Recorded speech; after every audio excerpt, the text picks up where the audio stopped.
Disconnected.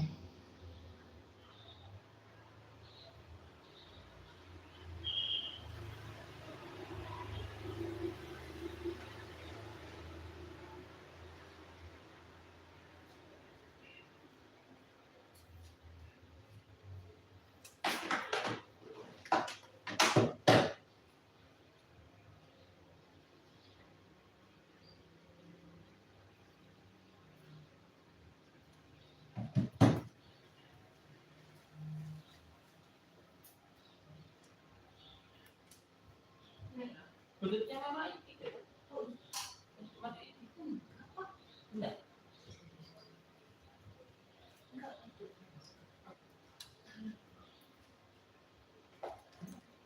Connected.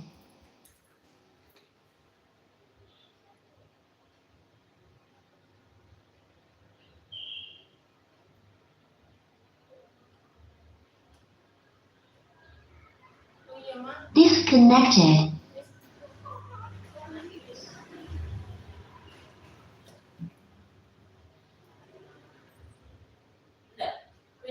Udah.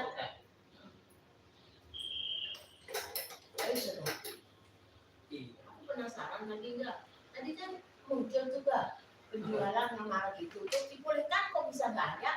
Apa? Ya itu. Dia lari kemana? Tapi gitu? itu Bisa lari kemana ya? yang dihapus itu bukan tanggal sekarang mama hapusnya itu. Enggak. Januari apa? Lama kok. 26 Januari apa? Tapi bisa hilang. Ya itu. Mungkin lari kemana kali cari yang nanti ya? Ada apa? Komputer kan di prestis. Maksudnya bisa jadi kita tapi kemana? kalau lari pasti enggak ada tadi bener Marco. Siapa enggak? Enggak usah ini dulu. Bisa hilang tapi lari kemana gitu? Kayaknya lari di komputer gitu, enggak di prestis. Oh, Ya kan? tapi di mananya? Iya, tapi di mananya Pak cari dulu.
Wow. Boy. See.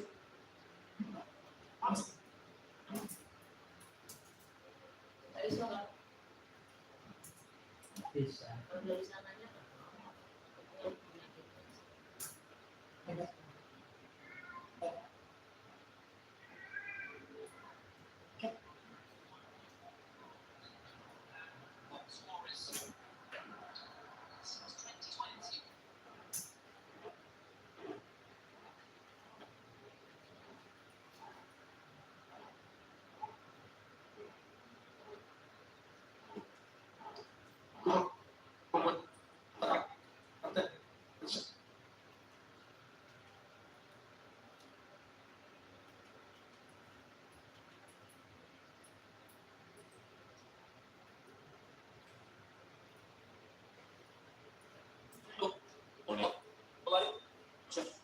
Coba.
Ini nggak ada produknya ini.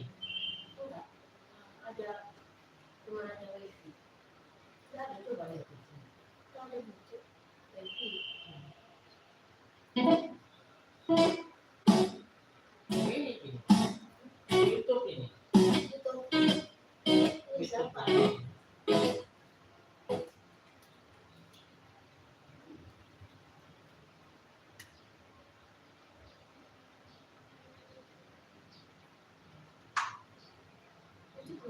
Bluetooth mode.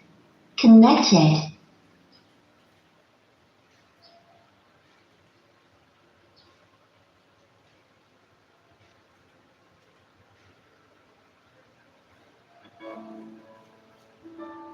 Nah ini main semua.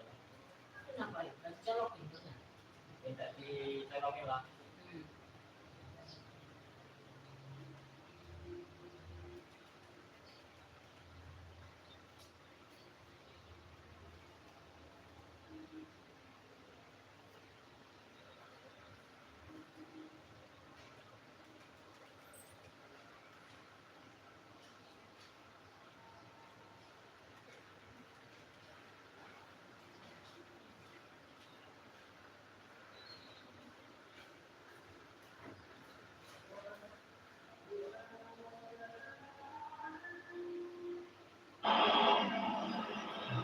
Continue the grind to stay up here.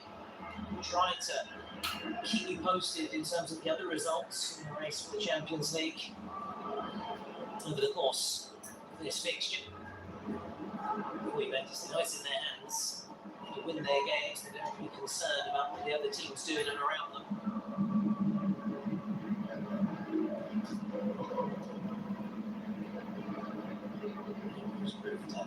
Source of goals this season for Bianconeri.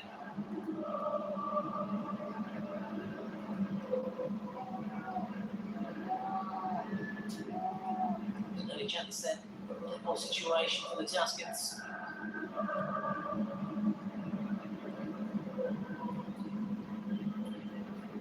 Majoli's take. Majoli's ball in, looking for Luca. It's going to be a goal kick despite the protest of Luca Ranieri. It's coming under Luciano Spalletti. Against Moldova. Yes, there's no time in springing upfield. So it was maybe mostly shunned. Fagioli, James Paletti's time in charge, Euro 2024. Well, that was Italy. Time at club level has to be said. Piling on the praise. Another recent months. Now Yildiz. Club miners. Dom intercepts.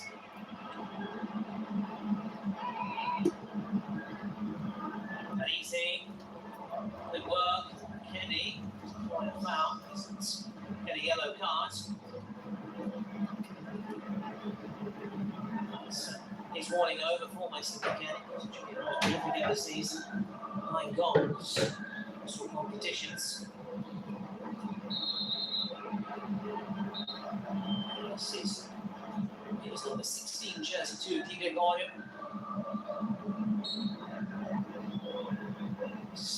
Generous touch from Weston McKennie. He was worn that number. Favorite one. Really over from his time at Monza. Diego Goyo. Speculation surrounding his future. Now Lucanien. Now Dodon. Still with the Brazilian. This is Dodon. And yet he's sliding in. Dodon wins it back. Really scrappy this from Juventus. They're all at sea. As I said, Fiorentina, no pressure. They're safe through another season. Fiorentina also making a bit of history. No team had ever beaten the drop and failing in a single Serie A in the first 15 match days. In their quality, really shining through their strength and depth here. Yes, he's possessed by Dodon. Slices over the shirt, they don't warrant a penalty. Locatelli. Shanini.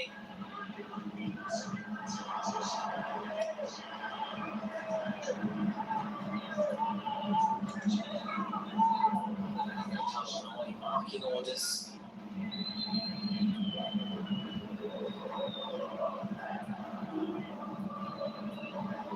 Strongly with a job at Frank for next season at Sassuolo Moss. That's what Fioren's predecessor Stefano Pioli, Fiorentina Outstanding, have now mutually terminated Pioli's contract. He was relieved. His duties was dismissed back in November, but they haven't actually terminated his contract and have now found a deal. No longer on the books, Stefano Pioli free to return to a coaching job in the near future. With both these clubs during playing days. Cup miners. Piazza. Telly. Rema. Hello. Locatelli now into Dusan Vlahovic. Goes appealing. 3 points, the Juventus line. Up onto his feet. And his 9th attempt. Trying to score against Fiorentina. Moving to Turin.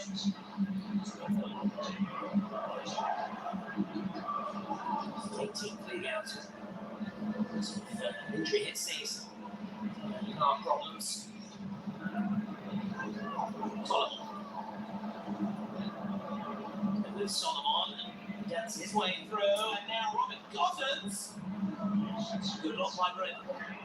Now Conceição will break. The speed demon, Chico Conceição. He just holds it up. It's for support. Allows his team to regroup.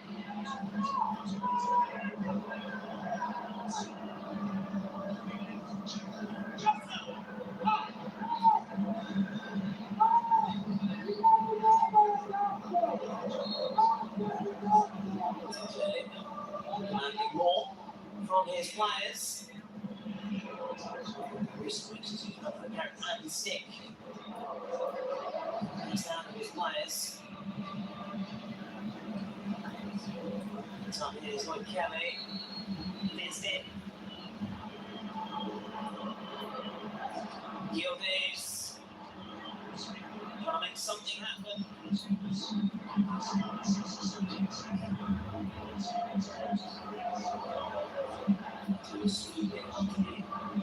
Hope and draw here. It's already relegated for Rome. Build up to that next game against Lecce. Thanks to the carrot as well. These players, some of their work rate and determination. Kosisema. Rocket Semi. By Kongricic. So again against Lecce. It's a video session showing all the good things that he's done this season. He's an intended set, yeah. Draws. Now Conceição, this is promising. She got Conceição, not by Anieri, now Kalulu. Locatelli. David De Gea. Gets his body behind the ball. Fiorentina skipper. Supporting the Bianconeri captain.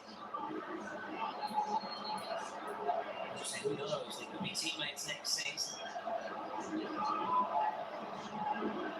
Not with the veterans. Returned to form in recent weeks, overall, up and down season. Strong for the entirety of March. Penny coming in. His spot back in the sign up with injury to Penny.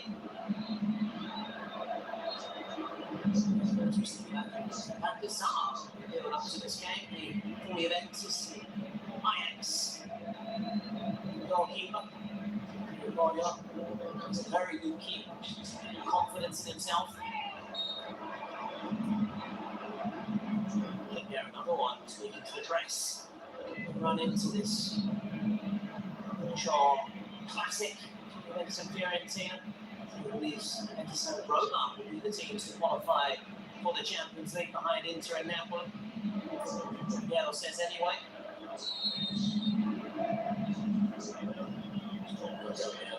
Collective imagination for the Juventus fans goes back to the 94-95 season. Juve Fiorentina 3-2 win. One of the goals from Dorico himself. And this, get back to that loose ball. Want to throw in. Something to build upon. Quick thinking, this is Cambiaso. Kongricic. Spirits way trying to find a bit of peak on it. Now Solomon. Solomon carrying it forward. Here is Panisi. Still with Panisi now, share and draw. As long as we've gone. So to get them back.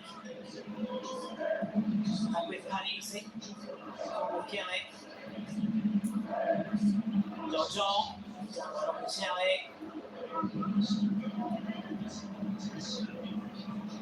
Charge at the locks last week against Lecce. It was 12 seconds. Club record. Quite a stereo record. That belongs to Rafael. It was 6 seconds for Milan against Sassuolo. It's Kongricic. Kind of credit through for Piccoli. That's wide of the mark.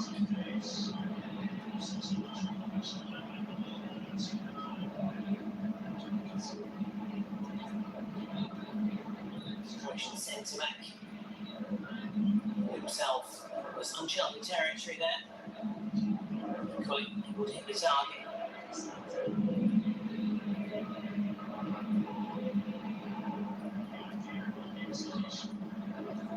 You get Guardiola. Straight not happy with all the times. Recent weeks, 2 goals leaked in the past 8. Now, Fernandez looking for Vlahovic. Conceição may get there, which he does. Conceição going to keep it alive. Conceição. Trusting too much. Bishop Vlahovic. The other end, because really struggled. 9 goals in the last 8 in Serie A. Difficult to break down. As Four again, one third, and they've not had that cutting edge. The Taylor said as much, so Hassan left it down. They were lucky against Lecce. To kill off the contest, it didn't do. And the Azul now, Mohamed showing the strength of his.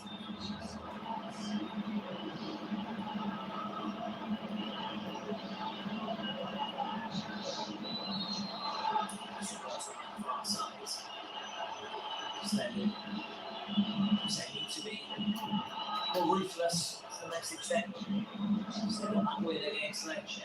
Struggled one goal and they had a few risks. With the cables late on to get a late level. It's in their hands. That's the positive. They just have to focus on winning against Fiorentina and the derby next week. They're going to want it. To be concerned about what the teams in and around them do. That's careless. Now it's very good then. Now once it's out. McKennie. Gobliners. Cambiato. Let's see if she got once it's out. He's got the corner. That was called from Fiorentina. Down into hand, springing up his line. Sparing the blushes of Sharon Dawn. Very nearly kick for Dusan Vlahovic. All we can in the this to take.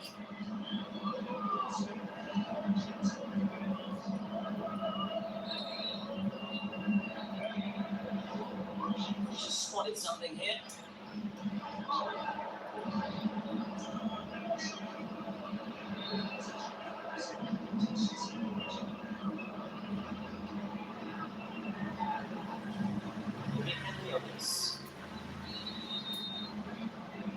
Sal leaves it, Yildiz. Vitelli gets his head to it. David De Gea. He's charging off his line. David De Gea. Trying to find peak on it. Oh, end up running behind. Cabanas, nice work. A sombrero from him. Boston spins it back. Now Conceição. Possession changing hands quickly. And it does again. Solomon.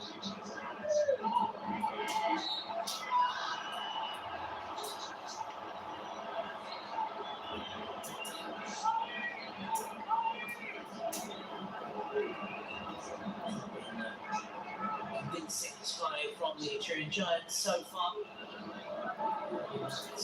Pressure, no doubt.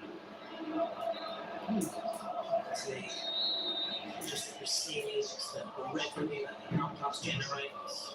Revamped this season's new look, Champions League.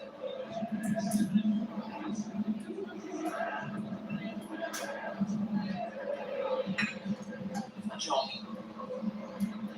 Aldridge. Don lets it run. Grandma. Jonas multi-tripped. It's a yellow card for Pongratich.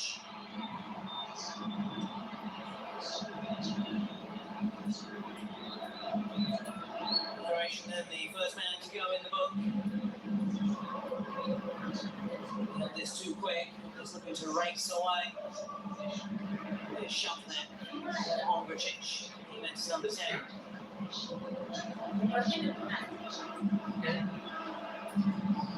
So just tripped himself up there. Otherwise, there needs to be some content initially.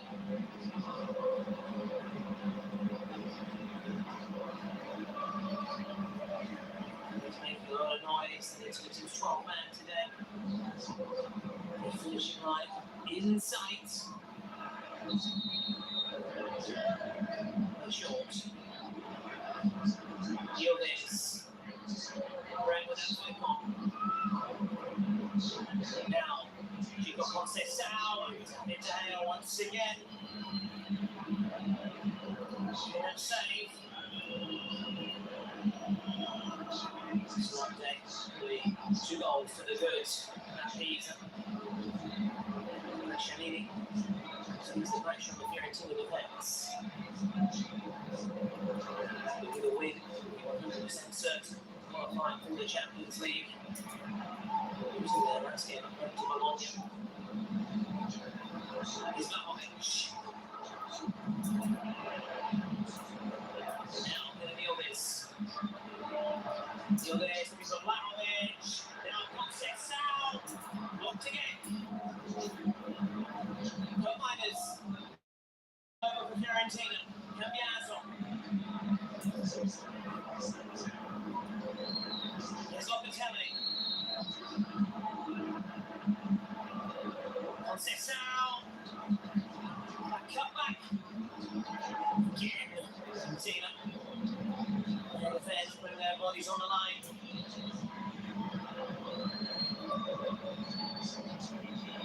But easy. Modric.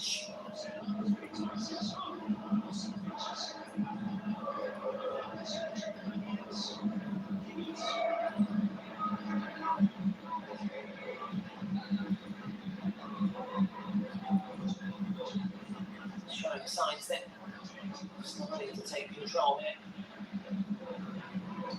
Player through the middle. Play the ball. Kelly. Disappointing from Kelly. You see the arms around.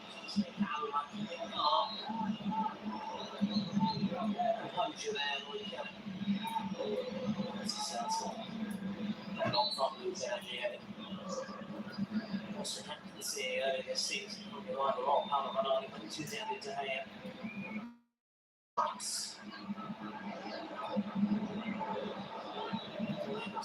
Commitment to the Viola Boys. Solomon, leads out into here.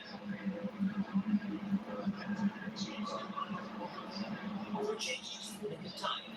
And easy. Good. Through the first half of the goal is hit. Used to historic rivals. It's not been cup finals before, they pulled it out with the league titles. Some controversial transfer moves as well. They want to intensify the ill feeling, shall we say, between the two sets of supporters. So it's the record actual from Fiorentina to United over Italian United. They're on the streets in Florence protesting. And it did. Solomon. Ajolino. Just left a little beam. Still in charge of Italy. Now Paisi. For Dotto. Ajoli. Just ready to intimidate the Tuscans. Scored in their past 3 games. Cellini's ball. Paisi on the turn. Muscles. Right.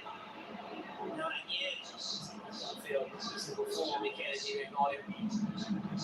Something rolling it out to Andrea Cambiaso. Vlahovic. Trying to release the obviously not quite.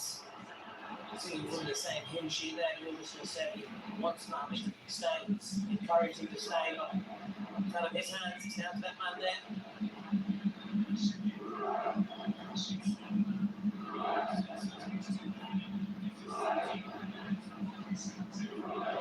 So that might be an example to possible installation according to press reports this week.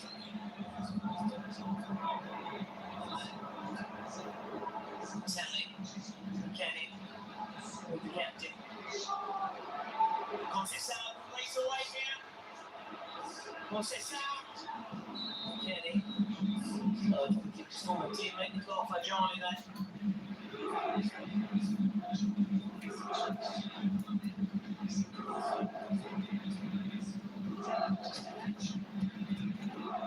Just a 1-0. At Napoli. Another 4 Napoli at Pisa. Some Palmer 0-0. Here we go. It's goalless. Inter Capitale.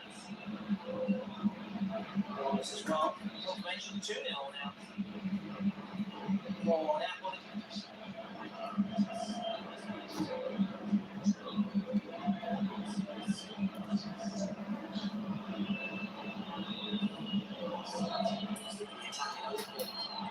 Played in Rome on the same day as the Fiorentina Coach's wives. These fixtures we look forward to midday. Plays later this evening. Hopefully there's a bit of a risk as well, crossover with the start of the final. Look forward to midday, usual kick-off time. Difficulty in terms of preparation, change, look forward.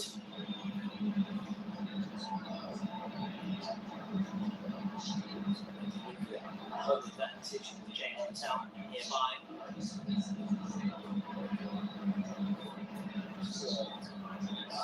Florence, start for them.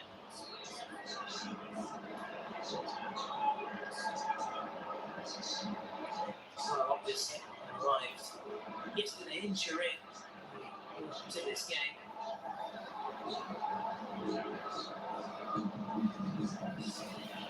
Good change there for Palaman.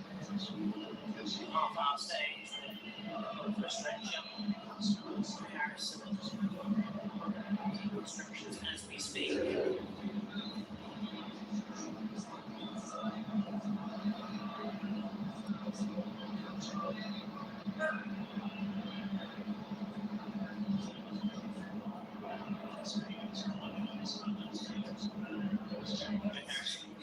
Thrown on then. It's meant to score for Fiorentina in Serie A, 1-1 draw against Lecce.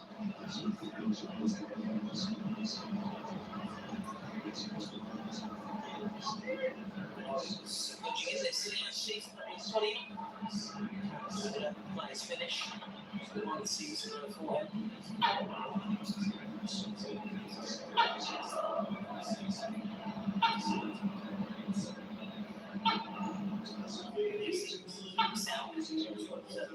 Call for treatment.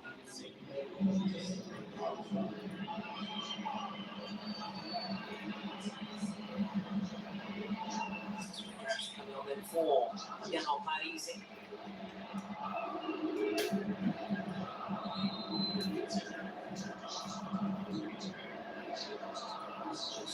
Rosso with Fiorentina job.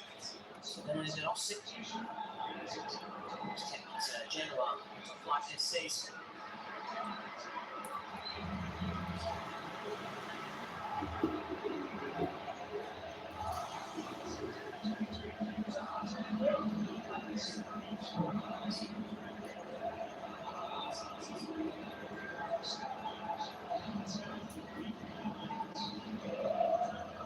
For the Englishman.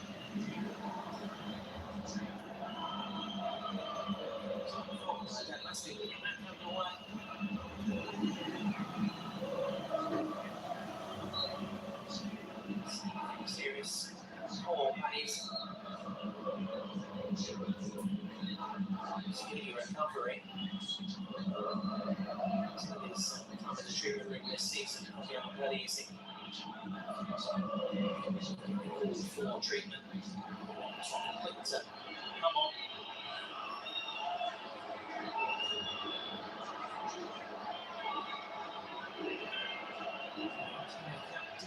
In their own half.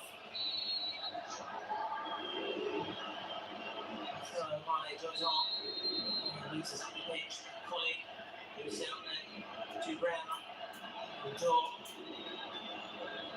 Solomon, the Italian. Dawson's. Solomon.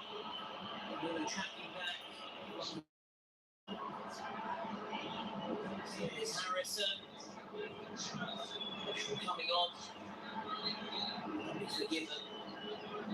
Where with passes a little bit rusty. Just thrown into the fray. Very little warning. This is free pass there.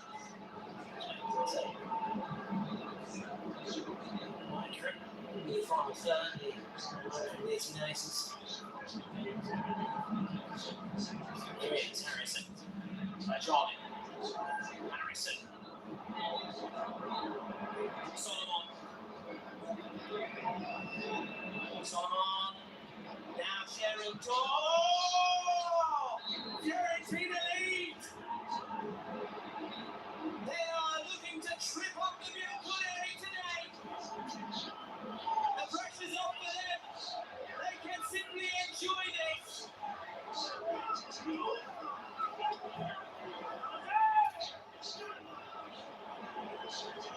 And the Allianz Stadium has been stunned into silence.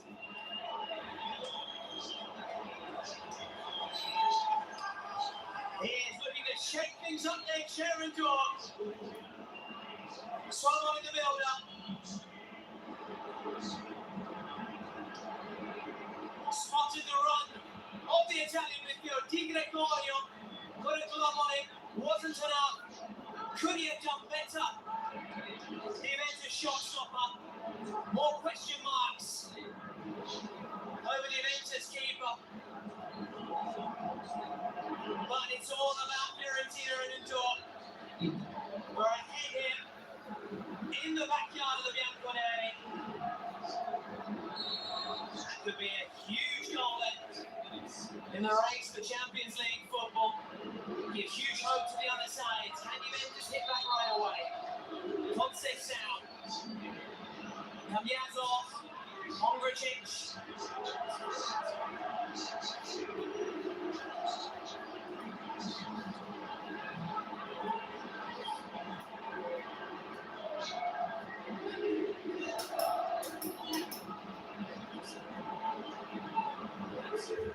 Juventus then can hit back right away.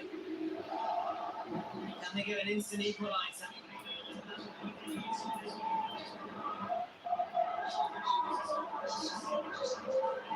Conceição.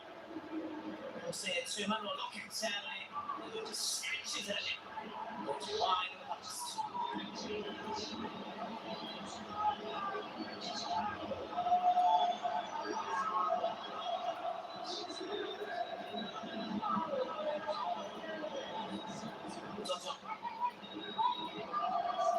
Harrison given away. Locatelli.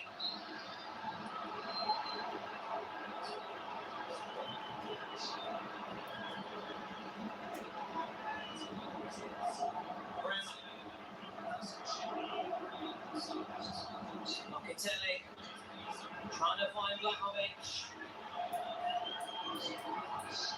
Just managed to shield the ball. Sharon Dawn. The right example was Sharon Dawn. Coming in the likes of France, Turkey, Alrighty. He is a 21 international.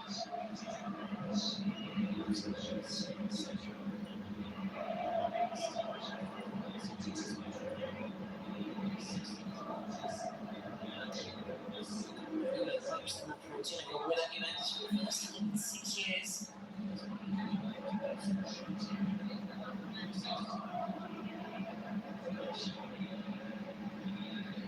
This probably is Inter.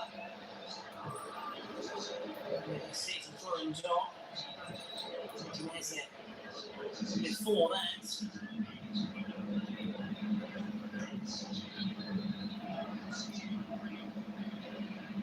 Late goal. This Inter. Fiorentina a point. Now Blahovic. Who's out through the Sharon Dawn.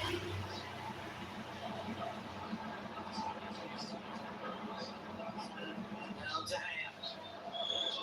With the Beshanini. McKennie. Conceição. Conceição. Other options. Locatelli. Conceição dance his way through. Fagioli. Tussling away. Conceição's got it back. Kalulu. Locatelli, Gildes. Locatelli. Now Conceição. Kicked in. Kalulu into the ball. Into the ball. Cheeky one. They get another chance here. Kalulu. Conceição is parting on the breaker. Gildes. Kalulu. Locatelli. The referee was in favour of the visitors.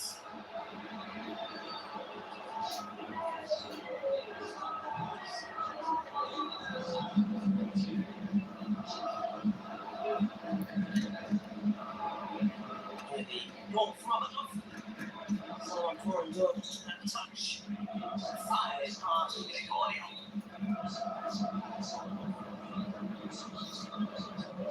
From Paolo. We're all inside for now. There's a long old way to go to get around the block. Paolo.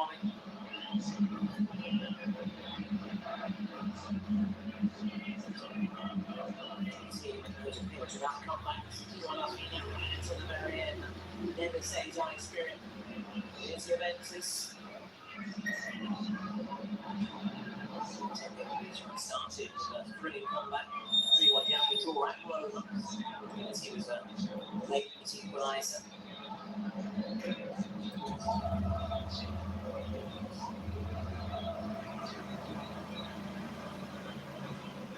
It's fair. Like Roma. One of the home loss this season. Gildes. Still with Gildes trying to offer something. Well, he went to the final third. McKennie now. And Yasso. To distract. Vitelli. And Yasso. McKennie. He's having space here. Kenny. Now Kenny Gildes! Punched away by De Gea. They've scrambled to safety. That's more like it from Juventus. And there's still a man. They need a spark right now. He can be the man to provide it. Hasn't scored since March. Wants to end that goal drought.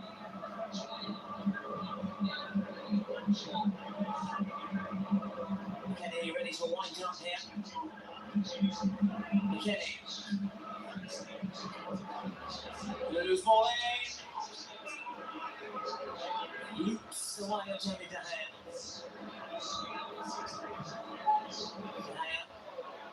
Equally, he can. It's promising for Fiorentina. Jake Harrison. Still, Harrison. Taking the Juventus hands on a very tense. Majoli. Now Dazon. This is Solomon. Set up one. Next goal one on Solomon. So twice he's joining in January. His injury problems are here at the table as things stand.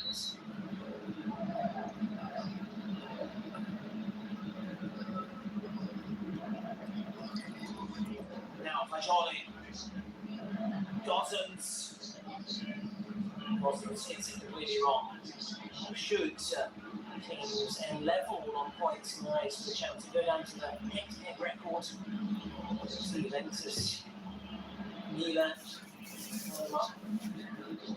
the same amount of points, but Juventus have a better head-to-head record with the Giallorossi. Milan, they drew both games, but they have a better goal difference overall. As it stands.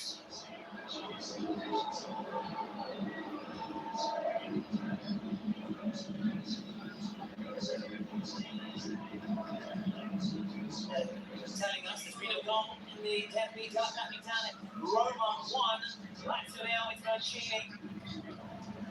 That's not the news Juventus needed right now. Here's Locatelli.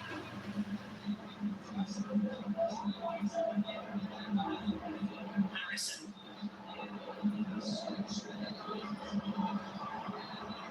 A chance for Bianconeri. This is McKennie. McKennie right that challenge. McKennie is away with pass. Something up so far for Bianconeri. No foul, or actually there is. Bremer's pretty careful today, one booking away from a ban. We found out this is a crunch match, the Turin derby, then we get a Mole, former Granada defender. And come on that occasion, foul on Piccoli.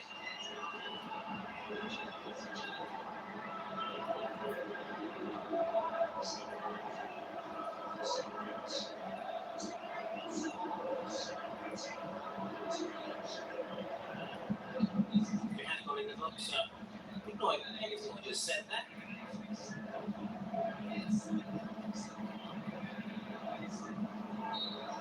Pombacic then the players with yellow cards. This is Gossens. Firing across there. Bella will miss out. Gary Garamona. This will be the away team for the short trip across the city. This is 2015. Goalless here. Where's he got it? Shielding the ball. Johnny. Harrison. Fiorentina wants a second. Harrison. The accordion. Puts it out behind. It's a good stop from the accordion. Much more like it from the Juventus keeper. Driving down to his right.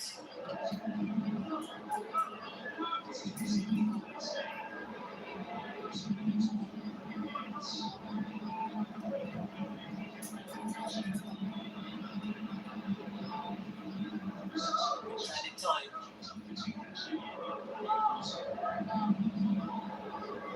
Solomon's ball in. Now Fagioli. Makes a goal. Or should he get the second goal? Lead is marked today. Stadio is everything.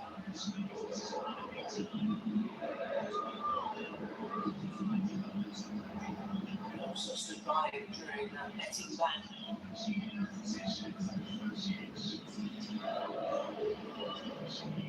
This is why he wanted a fresh start away to Florence to show live. They permanently move to Florence for his former teammates, the likes of Ken.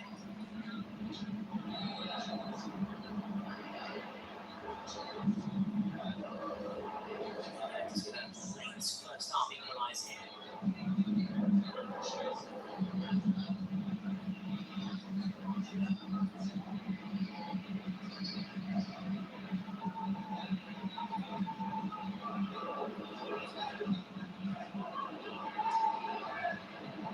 Bracing himself.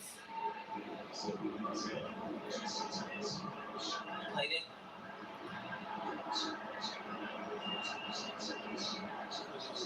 Be meant to score a few. GA is starting to go around the ground. Cambiaso. McKennie. Must have been able to keep it in play. They look like they're going to be going into the break trailing. Wincing slightly from international.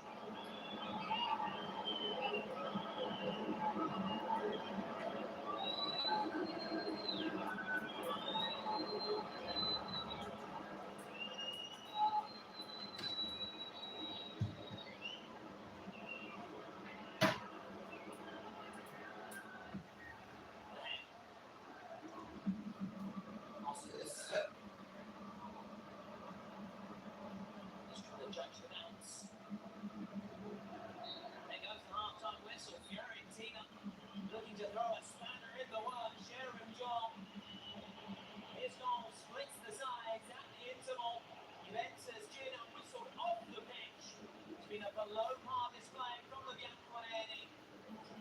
Fiorentina then looking to train giants in there, waiting to qualify for the Champions League. Half-time scoring trend, Juventus nil, Fiorentina.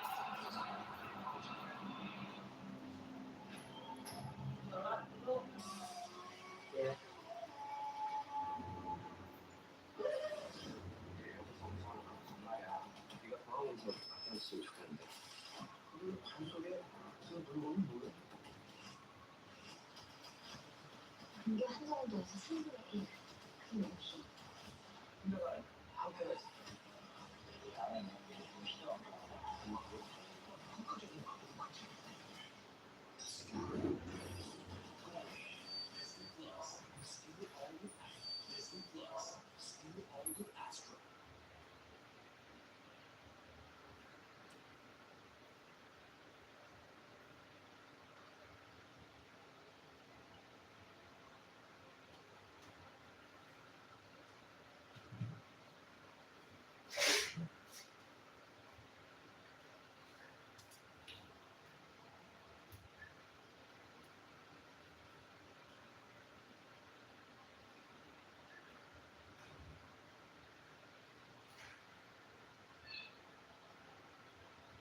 Intense.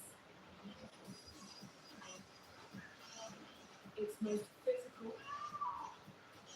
most unpredictable, most inventive, sometimes frustrating, nerve-wracking, but always triumphant. Rolling back 2026.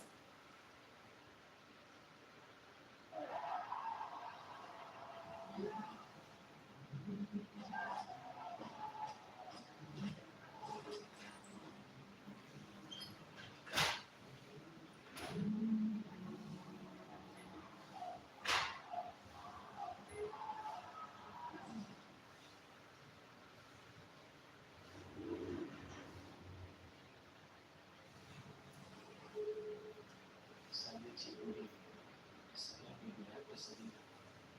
Un uomo, ma hai l'interesse.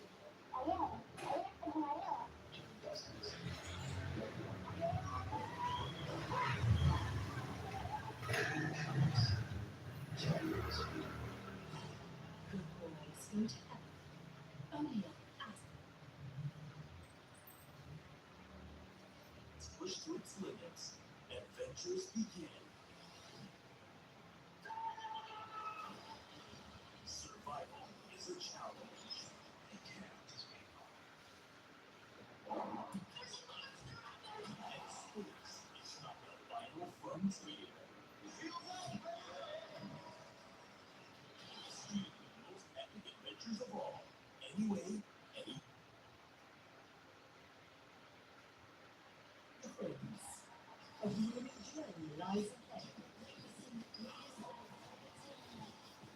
The best battle for supremacy alongside an elite challenger. The heroines press on. No retreat until the trophy is lifted. Masuk Gelanggang kita kumpul. Self-competition network Super League Regional Cup. Now.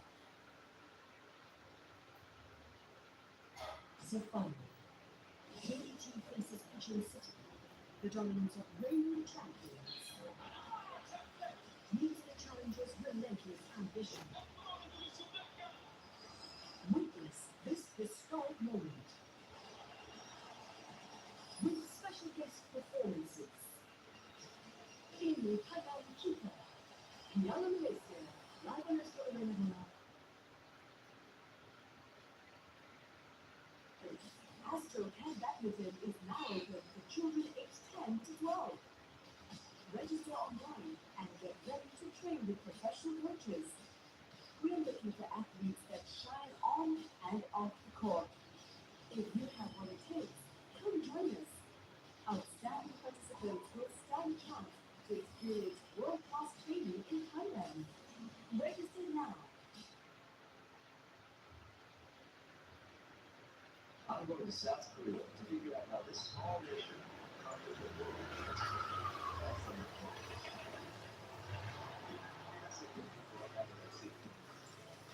Try it out. That's savage.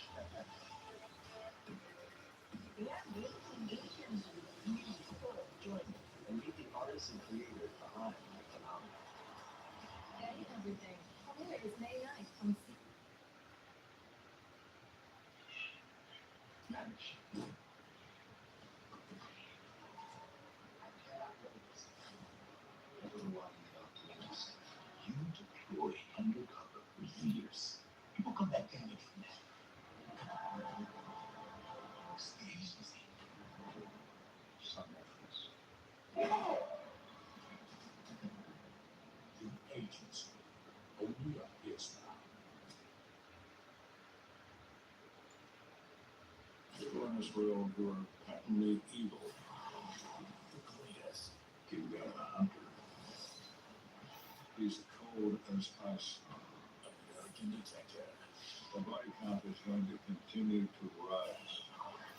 They had a feeling this wasn't going to end well, and they were right. Homicide Hunter, American Detective. Fridays on the screen.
골드랜드 갔고요.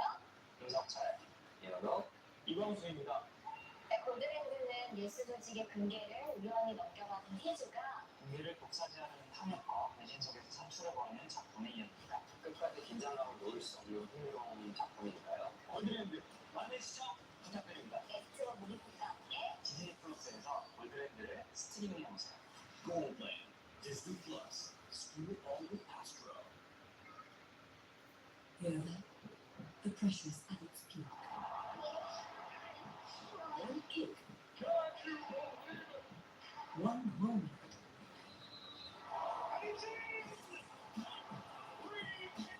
One twist of fate. Expect the unexpected in the Premier League. This is one for the fans. Live exclusive on Astro.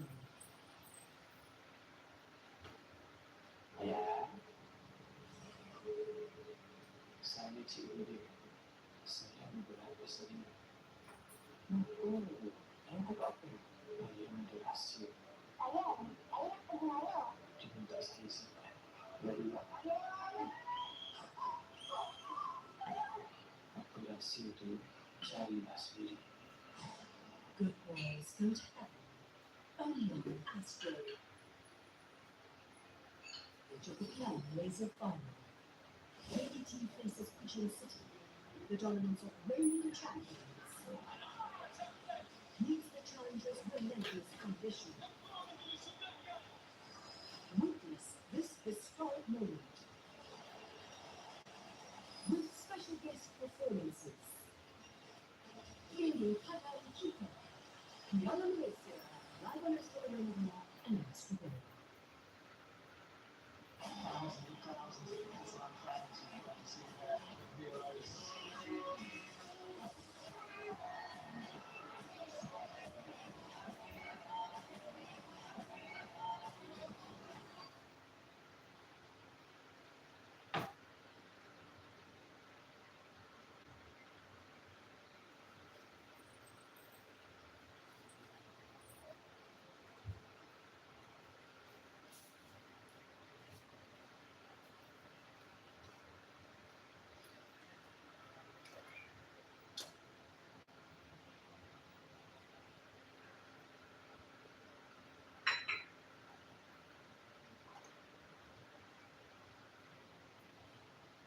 most intense. It's most physical, most unpredictable, most inventive, sometimes frustrating, nerve-wracking, but always triumphant. Rolling down.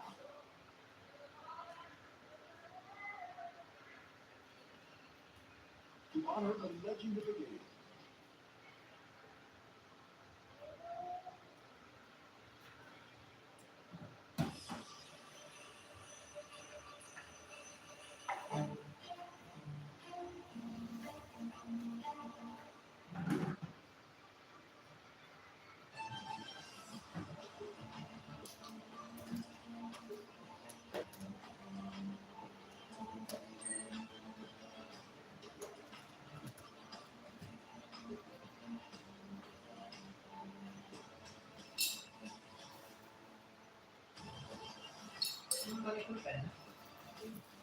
Itu ya.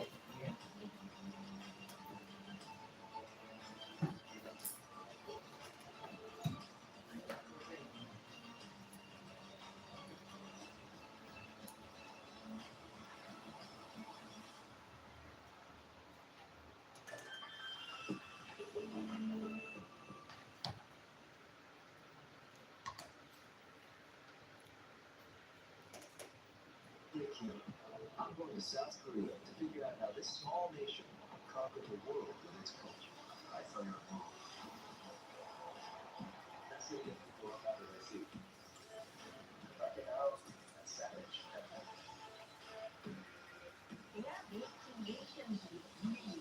Join me and meet the artists and creators behind the phenomenon. Everything. Human race is pushed to its limits. Adventures begin. Survival is a challenge. Anyway, anytime.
preparado.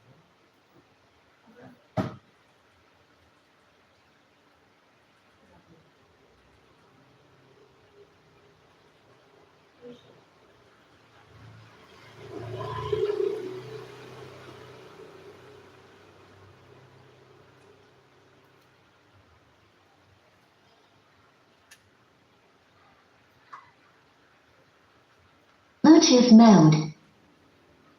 Connected.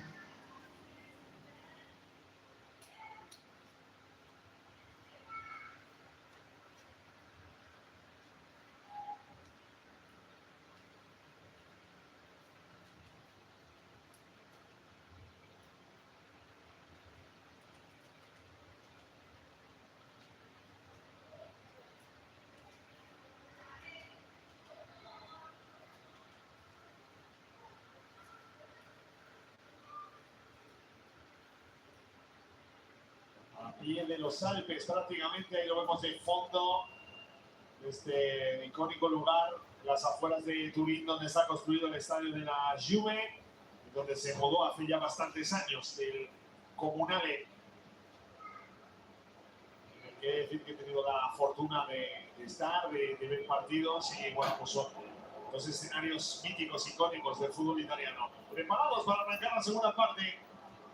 Anda la cierre con Golden Dur, que vemos en imagen. Ahí está Gilles, conocido poquito en la primera mitad, pero sí tuvo esa ocasión, ese disparo lejano que tuvo que responder David De Gea.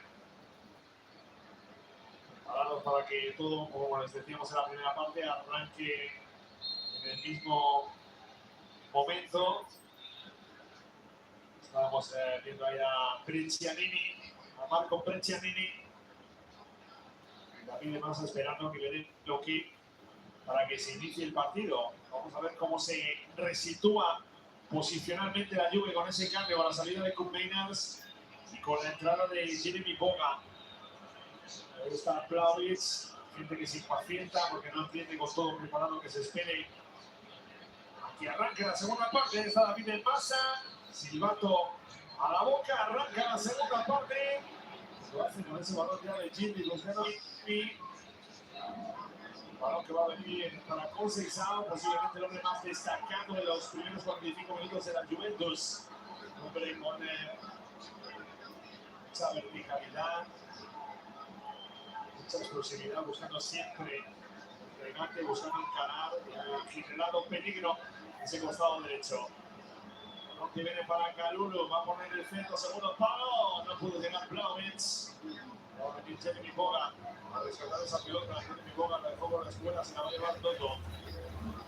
Todo a correr, sale todo. Sigue jugar ahí con Breccianini. Este toca con Ranieri. Robin Gosens al desmarque.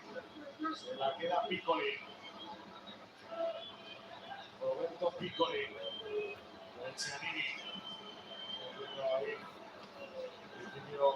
Gilles pasa al centro, Jeremy Boga se coloca de izquierda, fíjense, a correr la Juve, ojo que viene la contra, allá va Jeremy Boga le va a dejar espacio, le puede pegar el costamarfileño, estuvo listo para tapar Kovacic, le va Kovacic pidiendo a Boga, no sabía si iba a centrar, no sabía si le iba a poner, le iba esperando, fíjense, primero fija a Vlahovic cuando ya ve que Ranieri se va con él, le aguanta, le va cerrando el camino. Boga tardó un poquito en decidir. Justo Kovacic pudo tapar. Mandando la pelota al córner. El segundo saque de esquina para la Juventus en el partido. Primero de esta segunda parte. Balón para Gilles. Gilles en el pico izquierdo del área. Va a poner el centro Gilles. Segundo palo. Intentaba el remate. Bremer. Tocó esa pelota el central brasileño. El balón será saque de puerta para la Fiorentina. Sale más agresivo. La Juventus de Turín. Buscando obviamente el campo del empate. Puede que no ha hecho cambios en la segunda mitad. Así que tuvo que hacer una progresión en la primera. Pero ahí Locatelli. Protege Locatelli para Conceição. Conceição atrás para Kalulu. Otra vez Kalulu se prepara para ponerla. Aguanta Kalulu con Seisao. Mano a mano, contacto con Solomon. Busca la pelota para Locatelli. Cambiaso. Este con Bremer. Otra vez Locatelli. Con Seisao. Seisao protege la pelota. Locatelli. La va a temblar, la va a poner. Ojo que viene Vlahovic a buscarla. Vlahovic la rescata. Bueno, para con Seisao otra vez. Con Seisao que gana la línea de fondo. Recorta Chile. Importante no pudo precisar la dirección del cabezazo. El balón se marchó fuera. Saque de puerta para la Fiorentina. La Juve primero tiene que armar fútbol en ataque. Tiene que tener claridad para llegar a los dominios de la Fiorentina, que tampoco ha tenido demasiado en la primera mitad. Y luego se van a encontrar con ese hombre, con David De Gea. Cada vez que han encimado la portería de la Fiorentina, han respondido de maravilla el guardameta internacional español. Se levanta ahora para la Fiorentina. Dengan yang Cina itu mau ke sini. Cuma dia juga sudah bola. Badminton dia.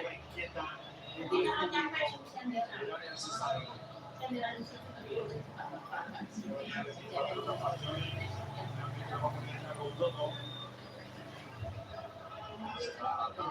La Juventus recuperaba la pelota ahí. El bueno, Kalulu tiene que corregir. Se va a entregar por Gosens. Ya solo con la pelea de Chiamini, realizando el mano de Robin Gosens.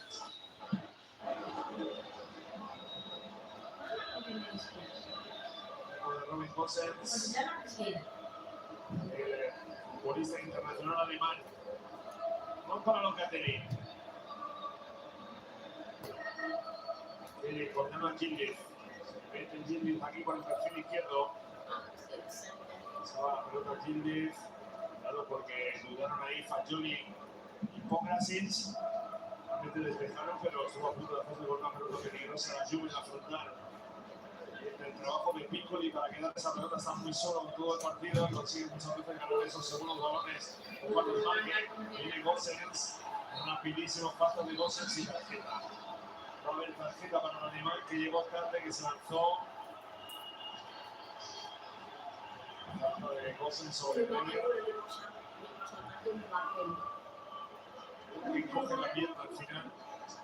Por eso le salva la tarjeta, ¿no? Abajo. No se la ha mostrado. Eso le ha salvado la tarjeta. Parecía tarjeta, pero no se la ha enseñado a Massa, por eso precisamente, porque le coge la pierna y al final es verdad que le toca un poco en el pie. Pero no es tan escandalosa como parecía en directo. La vio bien ahí David de Massa. Tira la pelota a la Juve. Kili. Locatelli. Y estático a la Juve, la gente protesta, tuvo la pelea con Gilles, que ven Gilles para McKinney, se ha metido la pelota McKinney, cuidadito, la Juve se está quedando fuera de la Champions, por los resultados que se están dando. Dado que viene ahí la pelota, el disparo de Solomon y Gregorio. Luego Solomon, bueno, la gente escucha otros marcadores. Pide a la Juve que vaya al ataque. La Juve depende de sí misma para jugar la Champions el año que viene, pero esos resultados no dependerían de sí misma en la última jornada. Todo la segunda parte para cambiar con la Juve. Ahí tiene Boga. Boga encarando todo, se marcha bien Boga, línea de fondo por el centro, intentaba llegar Vlahovic. Ranieri. Se equivoca en la entrega. Gol.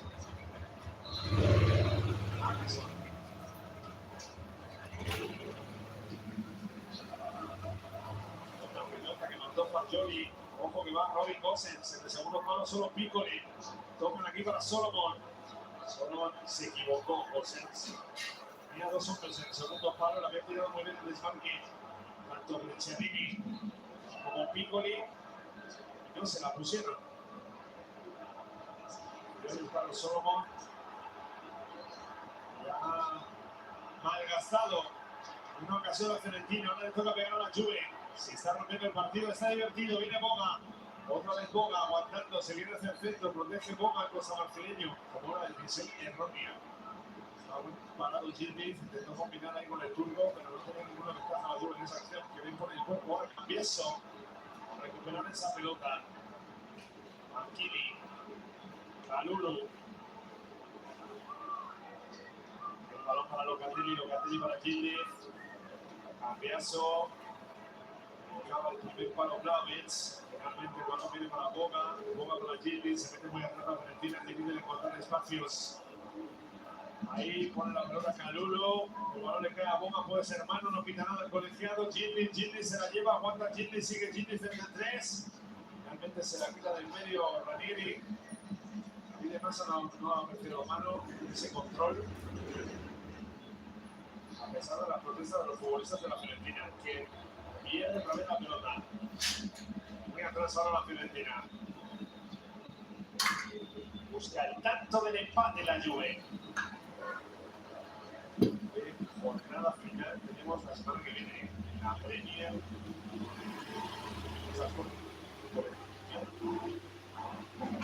La Champions con el descenso, la Serie A, en la Liga Española, que es voy a decir de la Liga Española. Ojo Dazón, balón que viene para Conceição.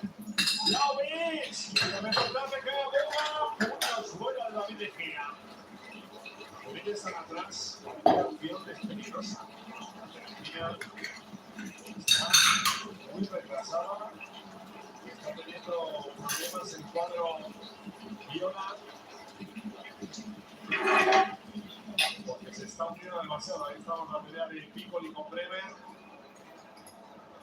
Haciendo falta de Piccoli, vamos a remate de Vlahovic, que toca la espalda de Pogasic. Luego el remate final saca los puntos David de Gea.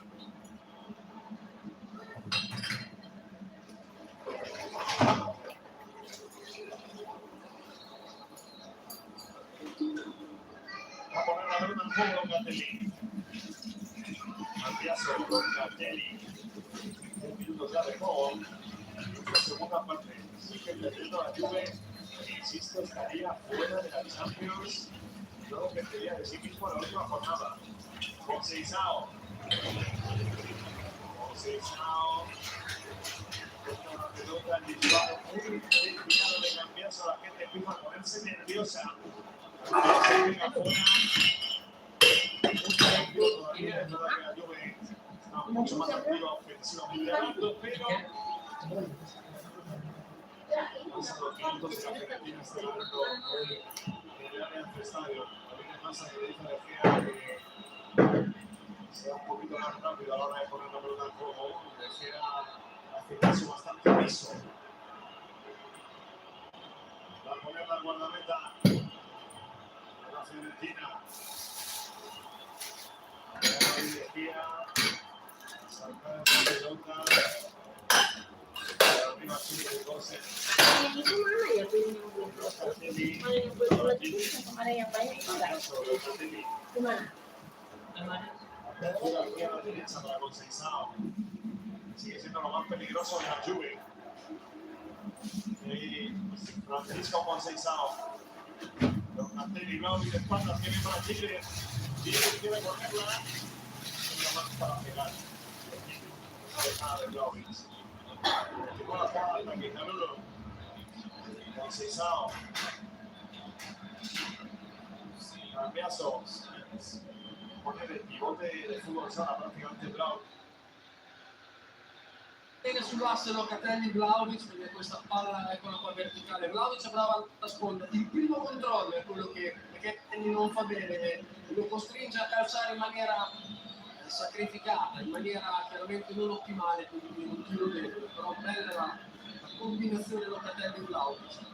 Ha segnato il combo adesso delle squadre zona Champions, l'unica a non aver ancora risposto in questa domenica la Juventus, sotto in gara contro una grande Fiorentina fin qui che va ancora con Dodò.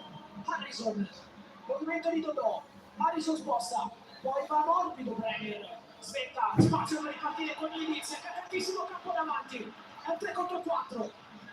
Marco Vlahovic, tanti contromovimenti per portare la porta Ildiz, salta secco Ranieri, lascia libero con Seisao De Gea sul primo palo e dice no. De Gea è bravissimo a rispondere con Seisao, ma errore madornale della Fiorentina. Vanoli arrabbiato con i suoi perché si sono fatti trovare a campo aperto senza nessun tipo di preventiva su Ildiz, che se gli lasci il campo poi è bravissimo ad andare a leggere le situazioni. Guarda qua il tiro di forte di Consensao, bravissimo De Gea a rispondere. La Juve non può più aspettare, in questo momento è sesta in classifica, con Seisao, cross morbido, secondo palo Kelly anticipato da Ranieri.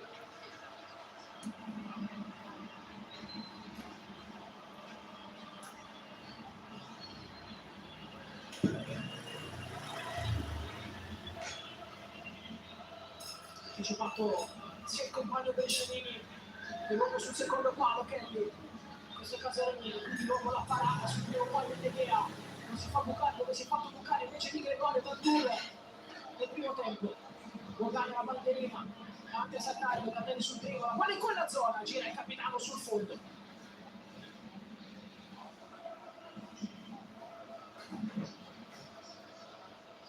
Abbiamo aspettato tanto le settimane per capire come si sarebbe giocato, ma le emozioni di un campionato che arriva così in fondo per mettere i suoi verdetti sono incredibili.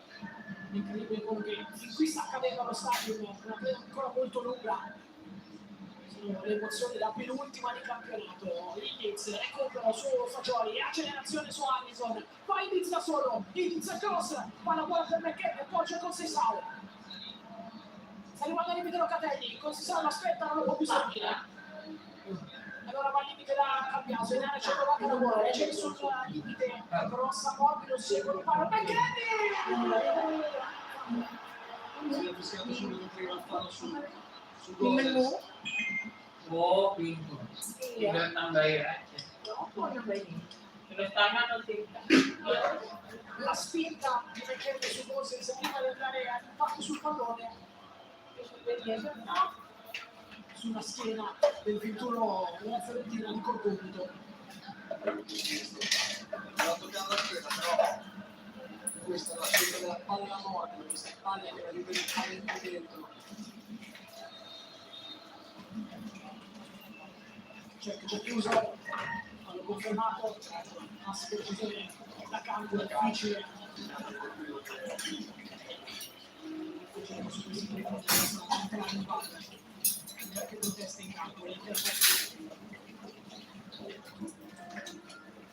rimette giù. Corre con Sessano Mattarino. Brescianini, Fagioli. Dura il più possibile per la Fiorentina. No, Bogà capito.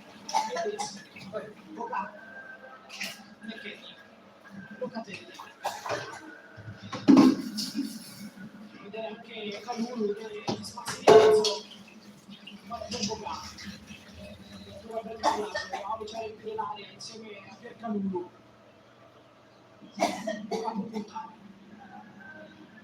Bogà, cross. Deviato dal loro calcio d'angolo. Prima Locatelli visto con la palla nei piedi, allargava le braccia, perché Ildiz e Vlahovic sulla stessa verticale offrono una soluzione sola, invece l'Ildiz deve essere bravo a tirarsi fuori per fare possibile Locatelli. Cambiaso, cross passo da piccolo, tra poco due campi in arrivo per la Fiorentina, l'ultima tragola all'alto turno. Ma non è ancora il momento. E adesso, puntato dopo. Costa. Va su sinistro, cross alla terra. Popovic a liberare l'area di rigore con le Kelly. Cambiaso. Bogà.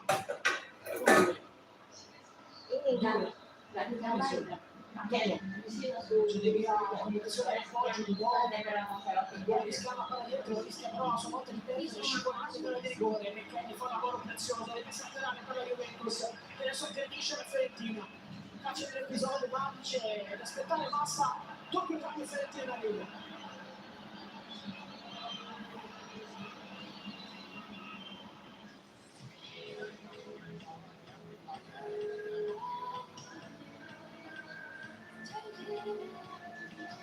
BYD ha 2 superibilità di no, tu a 149 euro al sito finanziario TG Autobank.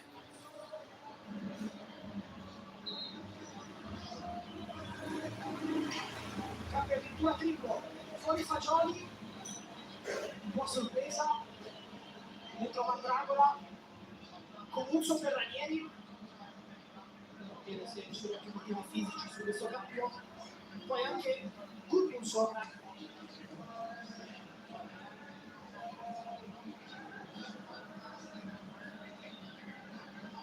È così più piccolo per solo.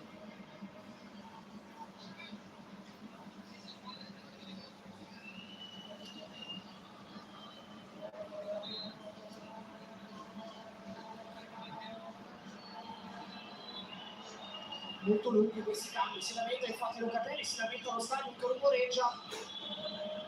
Adesso l'ufficialità della sostituzione di Fagioli, l'altra ad uscire Brescianini, che aveva già abbandonato il campo. Fuori Ranieri, Fagioli e Brescianini, vi ricordo il cambio impiegato nel primo tempo per l'infortunio di Parisi. 4 cambi utilizzati da Vanoli, solo uno fin qui da Spalletti, che Kenny gioca lì dietro per Cambiaso. Piazzo al cross, messa fuori da Komprecic, Gudmundsson, fresco subito per andare in contropiede, compagna centralmente anche Mandragora, tocca per Solomon.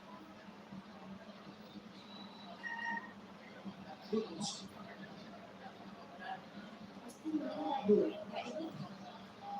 Gudmundsson lascia libero Mandragora, piccoli, e posizione regolare, tiene in gioco Cambiaso, la quale è troppo lunga. Rischio qui per la Juventus. Cambi che volete centrocampo, Gudmundsson e Mandragola vanno in direzione di gestire meglio la palla, perché la Fiorentina aveva perso 2-3 palloni abbastanza sanguinosi di mezzo, con Fagioli, la prima ha dato grosse pressioni, però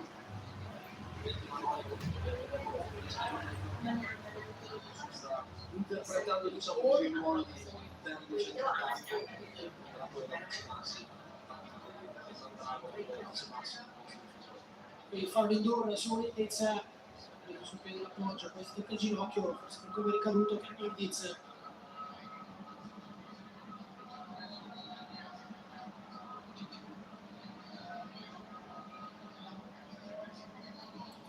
Ancora per terra 10, preoccupati i compagni di squadra.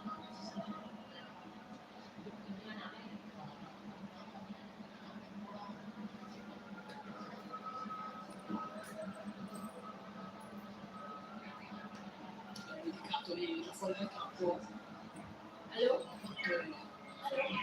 Posteriore, piede sinistro. Mi spacca col ginocchio sinistro. Dovrebbe essere quello che ha creato dei problemi questa stagione, che è diventata fastidiosa, una botta, è pronta ad entrare in campo. Gioca la Juve, Cambiaso, vicino a Locatelli, arriva il cross, girata di testa di Bremer, De Gea blocca. tempo di breve, scelta bellissima e anche di giornata girata veramente con forza questa canna, lui è bravissimo, centrale. Dominante, sempre forte in queste situazioni, Grayson Bremer. Un rischio se la cava. Fallo su con Sessaudi dopo dello senso.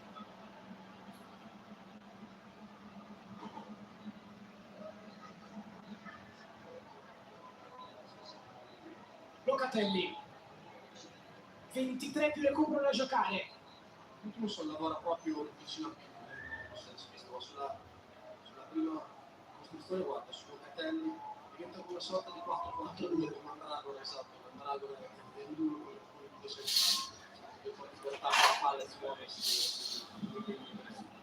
Rodò, errore, Locatelli, recupero, palla che scappa rossa all'arbitro. Palla del sapere di Juventus. Scusa, Massa.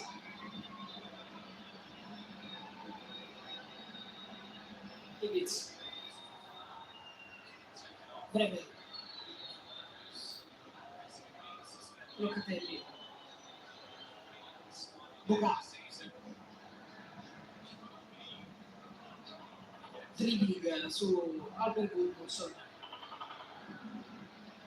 Guarda dall'altro lato del campo, con Sessao sopra posizione di Cagulli, scende sul primo palo, dopo il palo, scivolata sulla pallone pulita di Gosens, e Solomon non la vuole buttare, Gosens, una volta ci penseremo per il più lontano possibile, rimessa laterale per la Juve.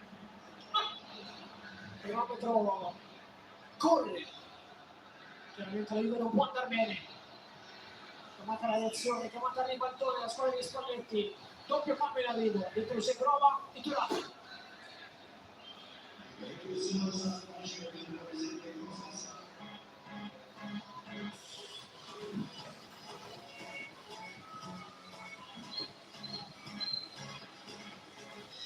Volvo X50, tua a partire da 22.800 euro.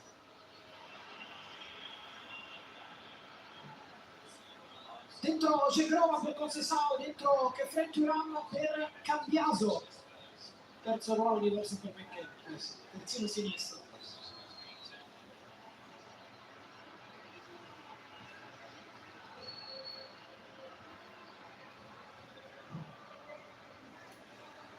Boca, punta Dodò, dribbling poi secco sull'Urdura,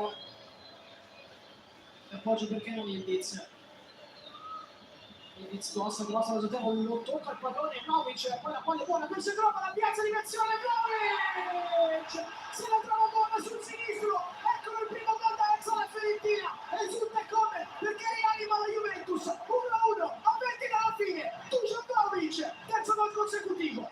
E chi se non lui, il numero 9, che aspetta in area di rigore la palla giusta per metterla dentro e ci si fa trovare sul tiro di Segrova, respinto, è lì da pochi passi, mette dentro e carica il pubblico, lanciando il pallone in chiusura, caricando la propria panchina, trascinatore in questo momento dello stadio, Dusan.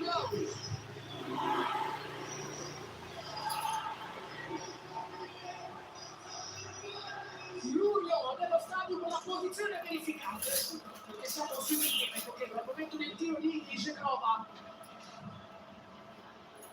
potrebbe tenere il gioco convulso, ma ovviamente manca la conferma della Salamar.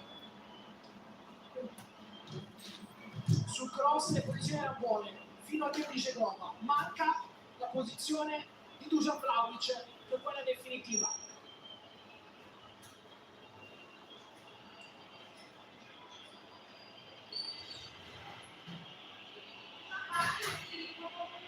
Fischia dello stadio, un'attesa anche snervante. È quasi incredulo per noi. Perché questa situazione contro la Fiorentina allo stadio con la maglia della Juventus l'ha già vissuta in passato.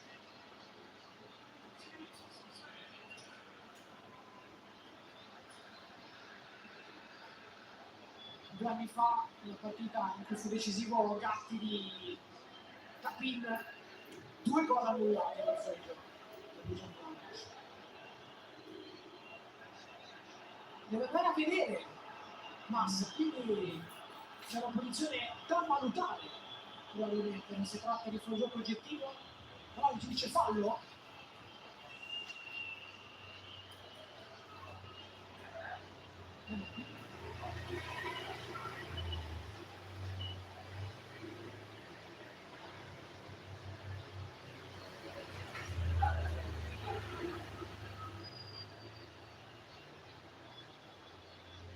Mettiamo l'annuncio, poi cerchiamo di fare un po' di chiarezza perché altrimenti non capiamo il motivo delle uscite più. Prima arriva un rosso per la panchina della Fiorentina, un componente dello staff, credo. Sentiamo l'annuncio di Massa. A seguito di revisione, numero 9 della Juventus è in posizione di fuorigioco, il tocco del numero 5 è una deviazione. Decisione finale, calcio definizione per la Fiorentina. Si rimane sull'1-0 per la Fiorentina perché Vlahovic in posizione irregolare, Massa è andato al monitor semplicemente per valutare, ma non mi sembrava ci fossero dubbi che la deviazione sul tiro di Segrova fosse semplicemente una deviazione e non una giocata, perché una giocata riabilita ma non in una situazione del genere a 2 metri dalla porta.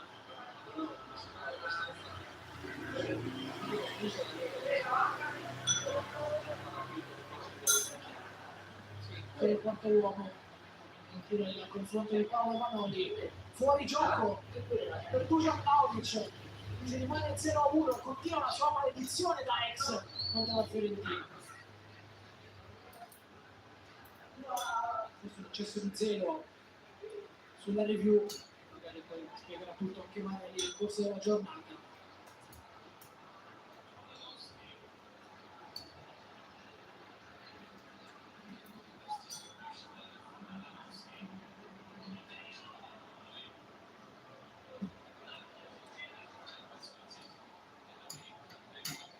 Kelly, Harrison,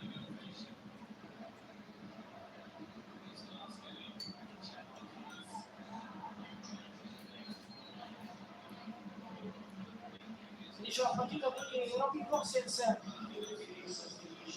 gioca l'ultimo cambio.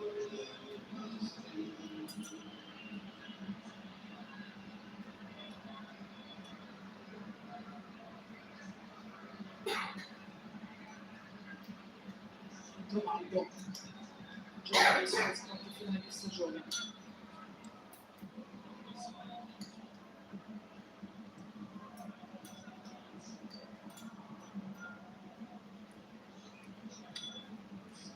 Vlahović,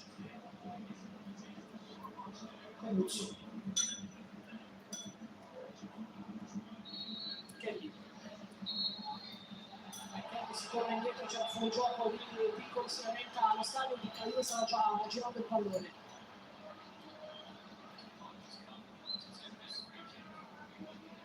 Giocatelli.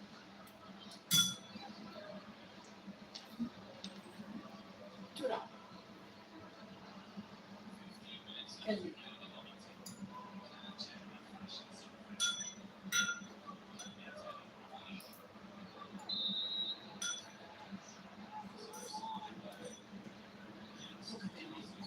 Bucata per Calore con posizione in bilico, ma sembrava regolare. Locatelli, cross messo fuori, Marco, piccoli, bisogno di appoggio per partire il contropiede. Qui si apprende tantissimo Spalletti per la preventiva che non è andata in porto sui piccoli. Hai fatto bene perché veramente fa la differenza. 2 contro 1 di piccoli non può ricevere, soprattutto se porti i terzini ad attaccare come fanno Caluri da una parte e McKennie dall'altra, devi essere aggressivo, perché Spalletti si è infuriato tantissimo per quanto centrato.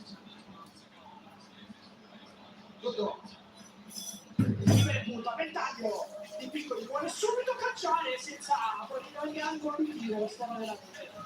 Comunque piccoli poteva avere un attimo di pazienza in più, far scorrere la palla, sarà arrivando dall'altra parte il Gudmundsson e solo è stato un pochino troppo precipitoso al centravanti. È vero che l'attaccante quando è in area sente la porta comunque, però qui forse poteva gestirla meglio. Bogato passa sul Durre e Dodò, ma da solo per esterno dietro la Vlahović che gioca in appoggio, qui c'è Grova, palla imprecisa di Dusan Vlahović. C'è Grova, sposta va, cross morbido, c'è l'anticipo di Dodò su Irvitz, c'è il fallo di Irvitz su Dodò, secondo Massa. È stato bravo Dodò perché comunque non avendo una grossa struttura ha lavorato sulla posizione, invece usando bene quei passi e mettendosi davanti a chi guarda poi. Lavora chiaramente quei passettini indietro, va a staccare bene, trova il tempo.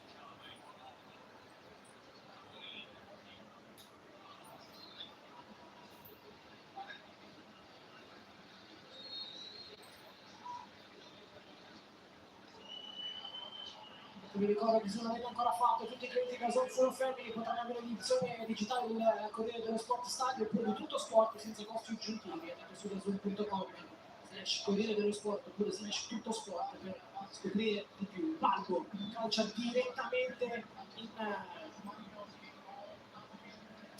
meglio dal fondo questo pallone, batte subito di Gregorio, non ha tempo da perdere la Juve, in questi 13 minuti si gioca una fetta di stagione, per non dire una stagione intera, la squadra di Luciano Spalletti. L'ingresso di Gudmundsson come seconda punta, diciamo così, no? Non lavora da centrale attaccante, accoppia proprio la Fiorentina alla Juve. Riesce proprio a essere l'uomo sull'uomo su tutte le zone del campo, senza delle scalate di nessun tipo. Per quanto riguarda l'episodio che ha portato al gol annullato, che come ci dice Luca Marelli, una giocata o una deviazione è una valutazione che deve fare l'arbitro, quindi ci poteva stare anche un field review che può essere un po' ridondante la deviazione irregolare di Dusan Vlahović a livello di grafica 3D semiautomatico che devo ancora vedere per poco al di là del compenso.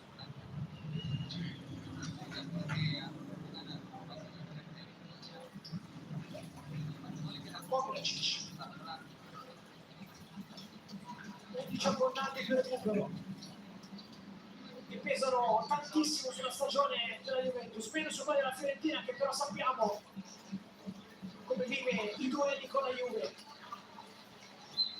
nella sua storia. Lourdes, Mandragola, Baldo, si muove solo con tocco indietro. Kovacic.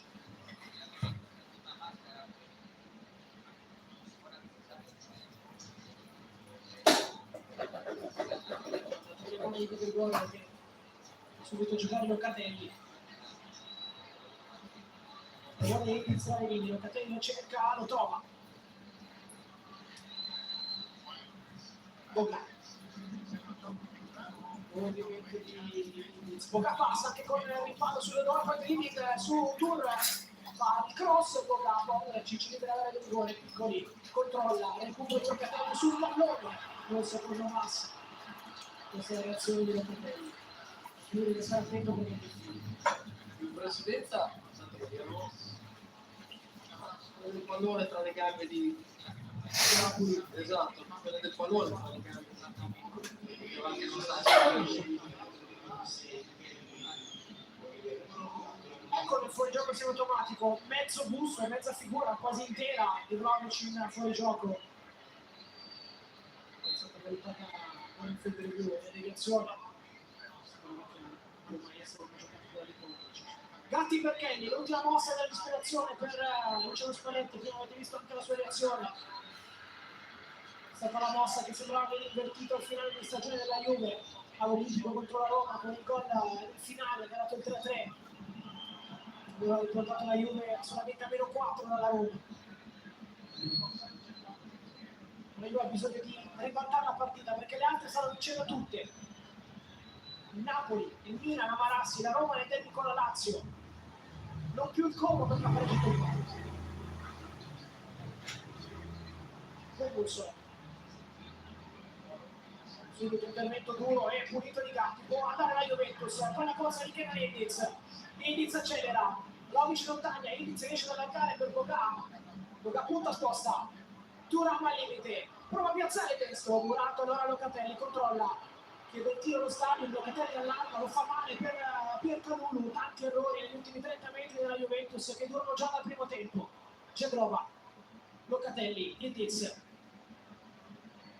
punta sposta e poi Mancino sul fondo.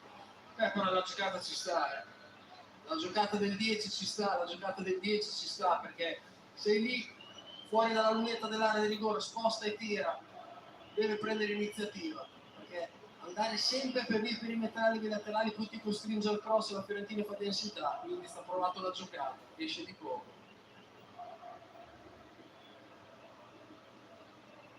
Adesso lo Stadium che chiede alla Juve di tirare fuori gli attributi, con altri termini ovviamente. Bremer, Locatelli perde il contrasto in mezzo al campo. Comuzzo, verticale, Gudmundsson, si orienta col controllo, Alisson di prima, Dur, messa a male la Juventus, Solomon va sul secondo palo, Alisson, crossa, piccolo, controlla in aria, piccolo, si gira, non c'è spazio per il tiro, la chiama Gudmundsson, piccolo non lo vede, non lo serve. Alisson, sfida Wesley Kenny, la lascia a Dodò, cross, Gatti in anticipo, poi Mandragola controlla, fa girare il sinistro! Ronaldo Mandragola tira fuori un gol capolavoro, è il terzo consecutivo alla Juventus, 2-0 nella Fiorentina, clamoroso! La Juventus rischia di buttare oggi una stagione intera. Ma questo non è un gol, Dario, è un gol perché Mandragola dopo il primo controllo si coordina.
pensando ya en la próxima temporada y en las exigencias que el buen final de esta le está poniendo sobre la mesa.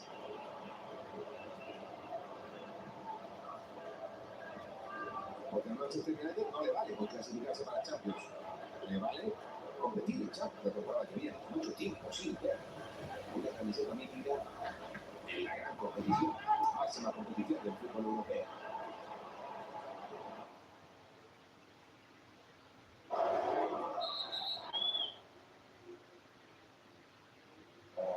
No sé si ha pasado a mayores la cosa, antes estaba hiper tranquilo al lado.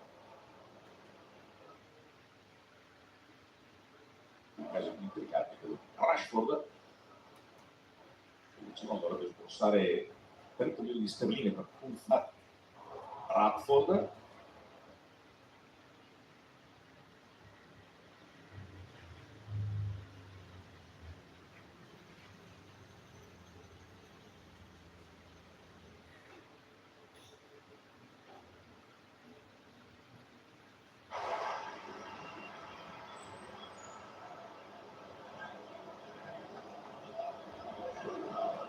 Bruno Pereira has also been able to mastermind a huge turnaround in fortune. So he did the same at Wolves last season. Then lost his job after a slow start to this campaign. He's got another year left on his Forest contract. Remarkably, there's already a little bit of talk about his future. He's become such a good firefighter that maybe he's in a little danger of being cast in that role.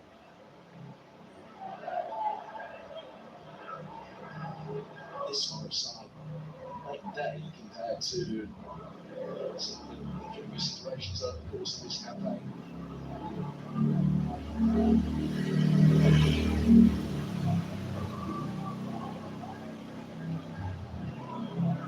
So look at Nets, who to impatient for his opportunities after his awful German football, but he's started the last 3 games for Forest at left back. Yeah, and if ever Anderson goes anywhere near the left back spot, Nets is on the front foot straight away.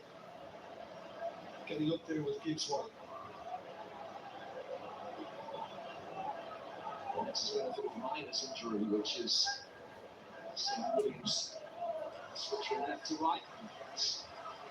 The bird for Nets on his favourite side.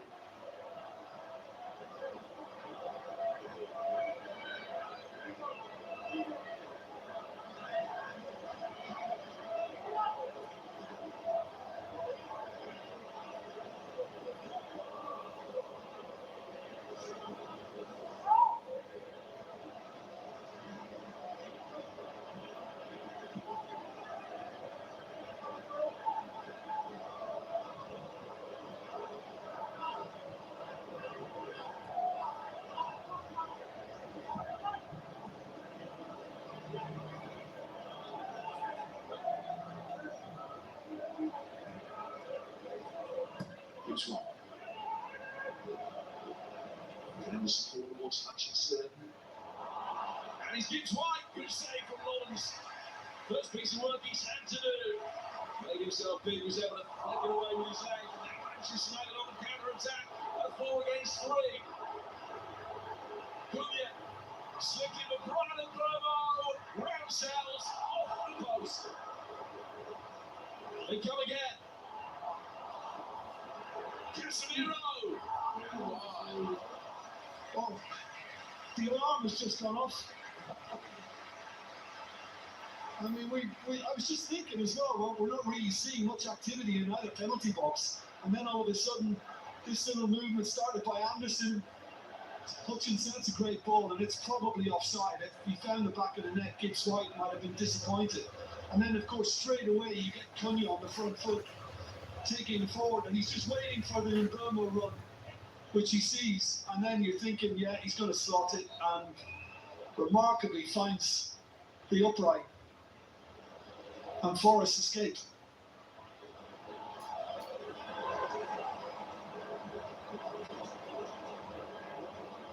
So close to the game's second goal at each end of the field. Dano coming forward now. And that takes over.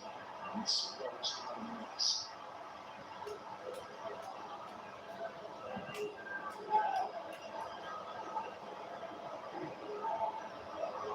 Morgan gives way, giving it away.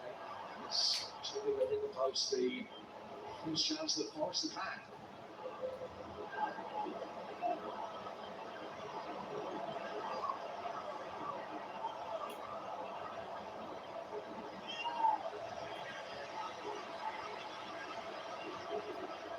Looks like they're very frustrated he didn't score.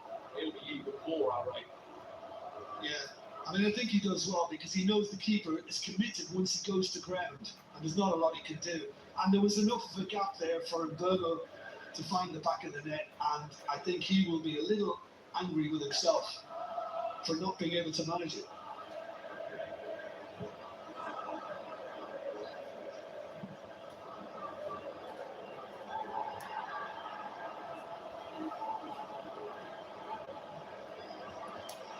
Casemiro.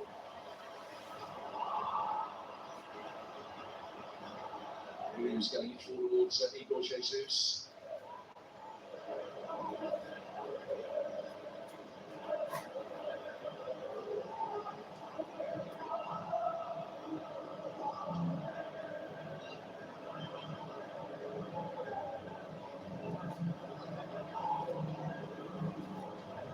Gives Lights.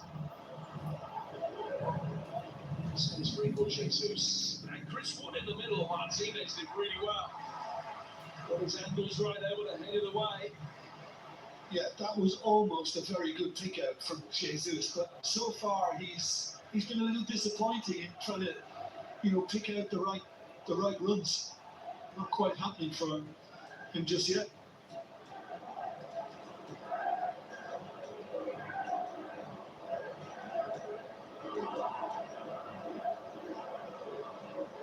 It's the first corner of the afternoon. Anthony Hutchinson is going to take it, and he's short for Anderson.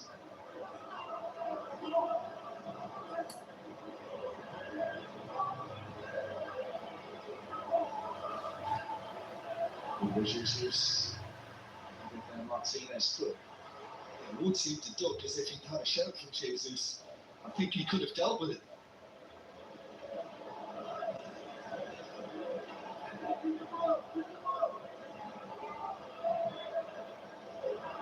That's the run from Nico Williams.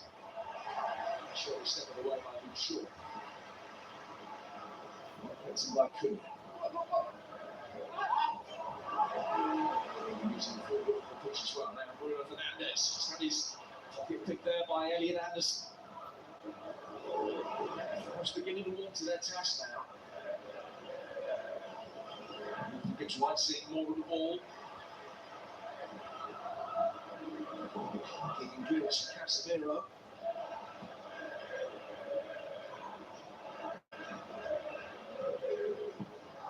Gibbs White. Crisp but effective pass for Igor Jesus. Milenkovic. Forest has split the game by some distance.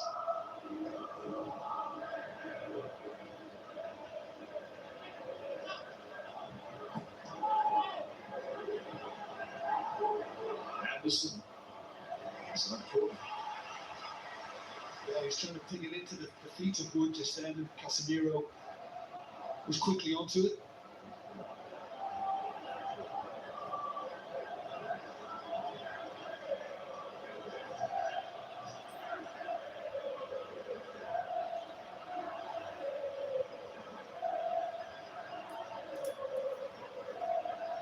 Casemiro's game was continuous up by the horns on the Stretford end.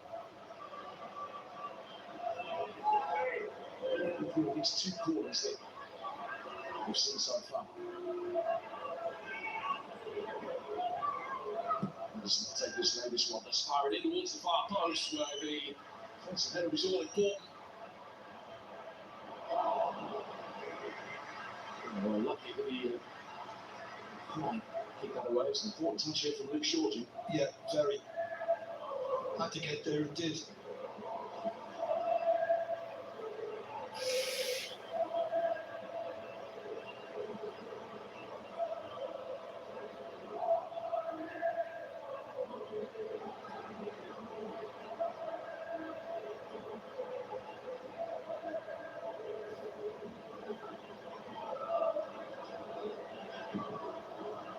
Dominguez. Milinkovic chopping it on. I think it came off his shoulder, but he was a clean touch with his head.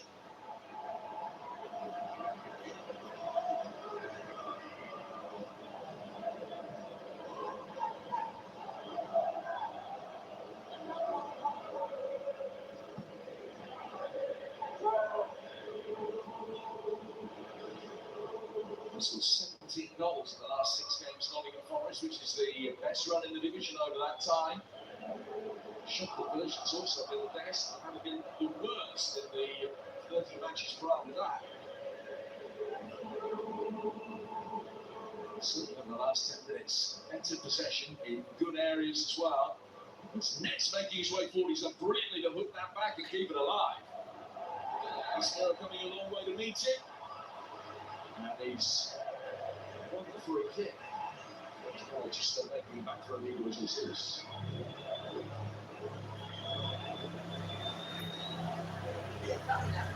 It's always the case, isn't it? When you're in the air, if somebody just leans on you a little bit, you're going to get an awkward landing.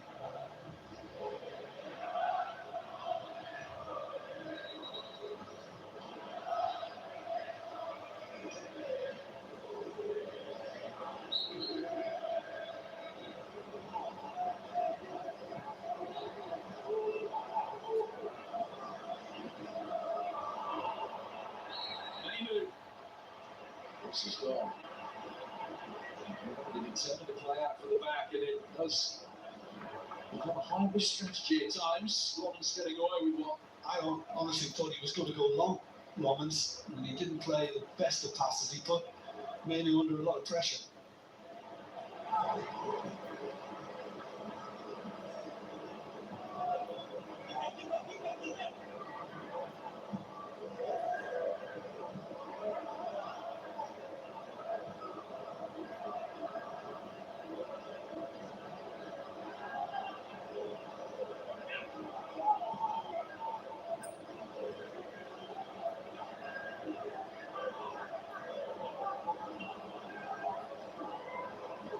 Mainly a player who's been transformed by the arrival of Mike McCarrick, and that in turn, and they will see him being called up to England's World Cup squad, which seemed a fanciful prospect back in January.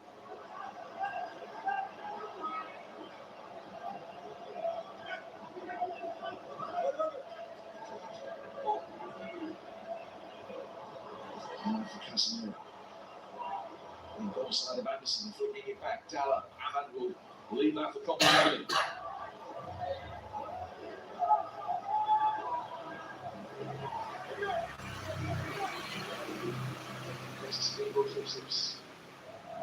Martinez sticking away from the challenge, finding Bruno Fernandes, who can't find the top right hand corner.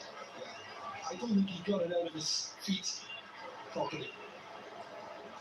He knew what he wanted to do as soon as Martinez had kind of made that little movement and picked him out.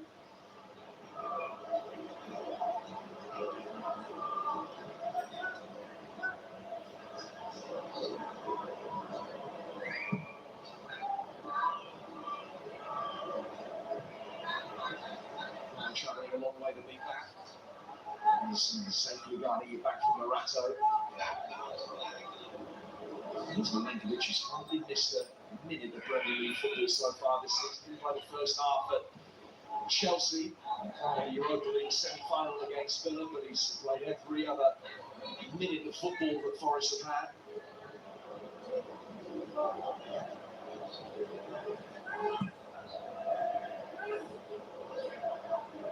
Mainly. And losing that to Anderson. Nets. Wood. Hutchinson coming forward.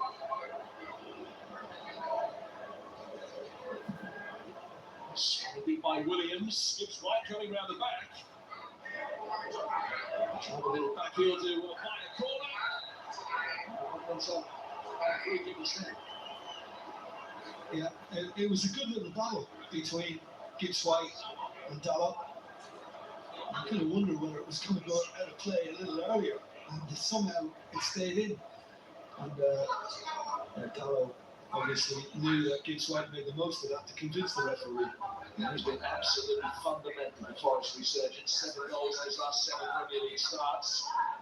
So it's netted in 6 of the last 9 away games. And remember his hat-trick against Burnley. Magnificent.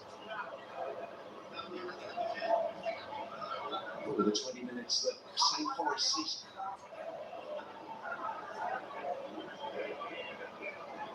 He's amongst the targets here for Eddie and Anderson. And Manchester United player back inside the penalty area. Still first contact with the Forest man. Dominguez not far away. And out of the ball, I wouldn't have expected him. He's great at pinching the ball on a tackle, Dominguez, but not usually getting his head on things like this. And again, very simple little ball, 6-yard box from Anderson, who's finding it no problem, by the way, to go past Fernandez or Casemiro so far, the Forest midfielder.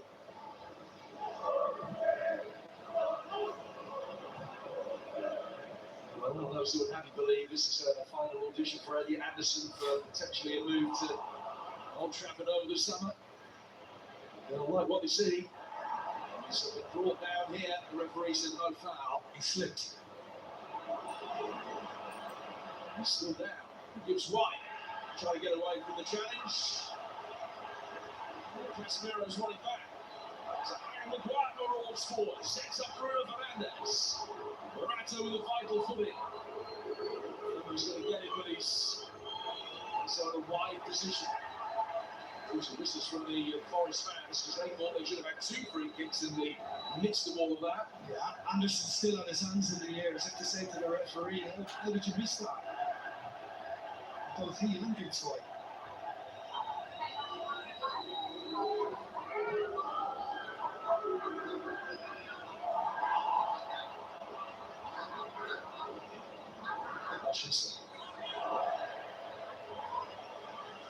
Well, a good play, Williams. Let's just have another look at this. John Elliott Anderson. Yeah, it's a slip before the contact was made. So he's already, there you go, he's on his way down, and then he's kind of hit by Casemiro accidentally. As he comes out, he almost falls on top of Casemiro's boot. Yeah. That would have hurt, but there was intent. Very good at night.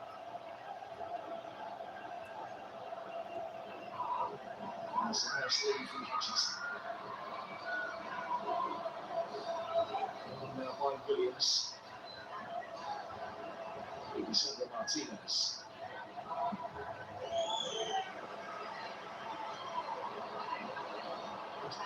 From Forest perspective, just spun it into the path of Burbo away from the lane pitch.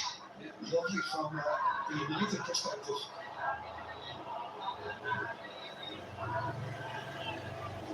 Just throwing one, but the through the right of Burbo.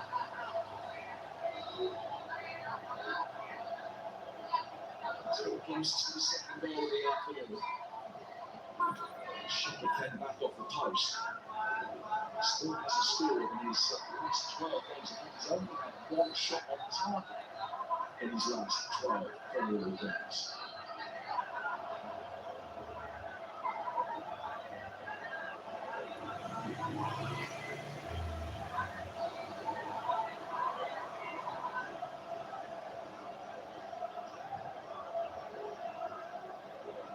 Too good a player for Ivan Burno that you would imagine that run's going to continue for much longer.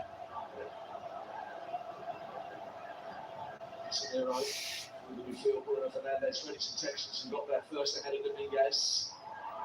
Milenkovic was strong, nothing more. When you thought he was fouled, the referee didn't.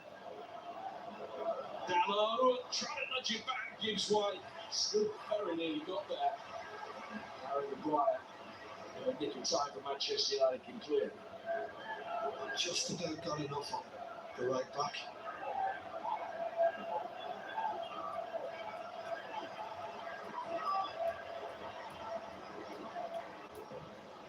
Someone knew that he had to play back. Finishes remains. He's just glanced away from it now. United camera. Brentford have been turned over possession lead. They're always looking potent. Bruno Fernandes, and he's got a corner, which is Manchester United's first of the day. I think he was trying to drive that far post where Bruno might have been able to tuck it inside the post on that occasion, unlike his last attempt.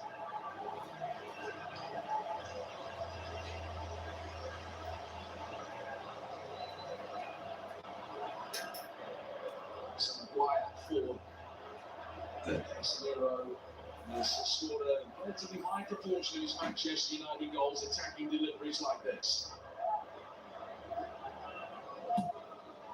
And it comes from Umberto. So just too high for Casemiro and Cunha coming in. With the ball hit an arm.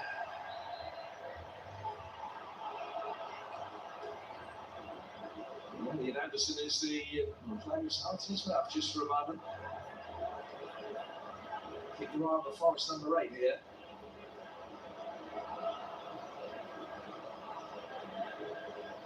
Yeah, I don't think that deserves a penalty. I think his arm is close enough to his body. The officials concur.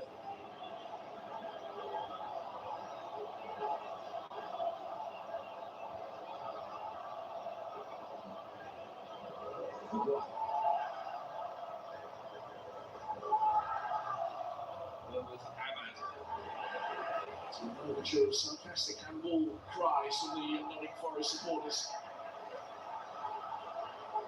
Just getting it away and getting the return from Gibbs White.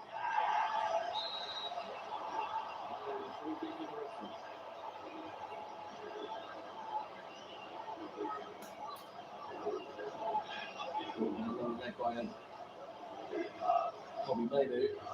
That's one of those. What can he do about it? You know, he plays the ball. And then he just continues sliding. He can't stop himself. I'm enjoying watching the midfield tussle because I think both Dominguez and Anderson are doing a very, very good job, and they've given Manchester United, you know, a tough time of it in there.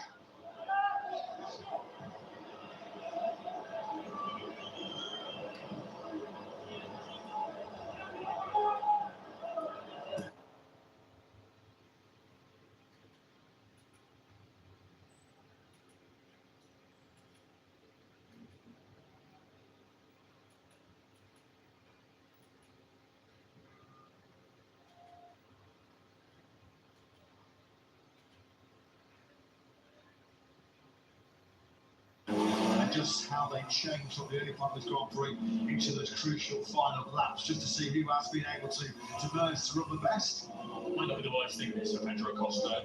I'll sit behind you, Raul. You keep doing 139s. You keep stressing your tyres out at the front of the Grand Prix, and I'll just try and save a little bit behind you in second place. Costa did his personal best last time out on the 40.1. Is he prepared to sit there, or is he wanting to take the high ground back again? He wants the lead back again. This time it's Fernandes who has to jump out of his way. Yeah, because he's obviously wary as well with the air behind Fernandes. He's going to be having issues maybe with his front tyre tension, his front tyre pressure raising pretty rapidly. I wonder whether that's also a factor at play here as far as Costa goes. Through we go then into turn 4. How's Alex Marquez getting on? And he tried to fight back up, drop down to 5th or 6th inning after Zarco's aggression.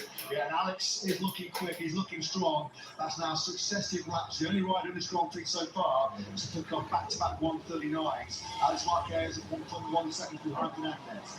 So clearly, we saw that mistake from Benteke to turn 10. There was clearly another one on the lap that was just completed. He did a 142.2, which is why he's now over a second behind Bagnaia. So Benteke at the moment in 12th place, and he ain't exactly looking forward to 12 riders. He's got Bastianini and Agura, who we know get stronger and stronger as the race goes on, who are now right behind him. So any points that Benteke can get out of this Catalan Grand Prix now, I guess will count as an achievement, because once again, as we've seen so often here in Barcelona, Marco is struggling. Yeah, Le Mans last year when he was 14th in the French Grand Prix, the last time we saw Benteke anywhere near this kind of low position in a Grand Prix.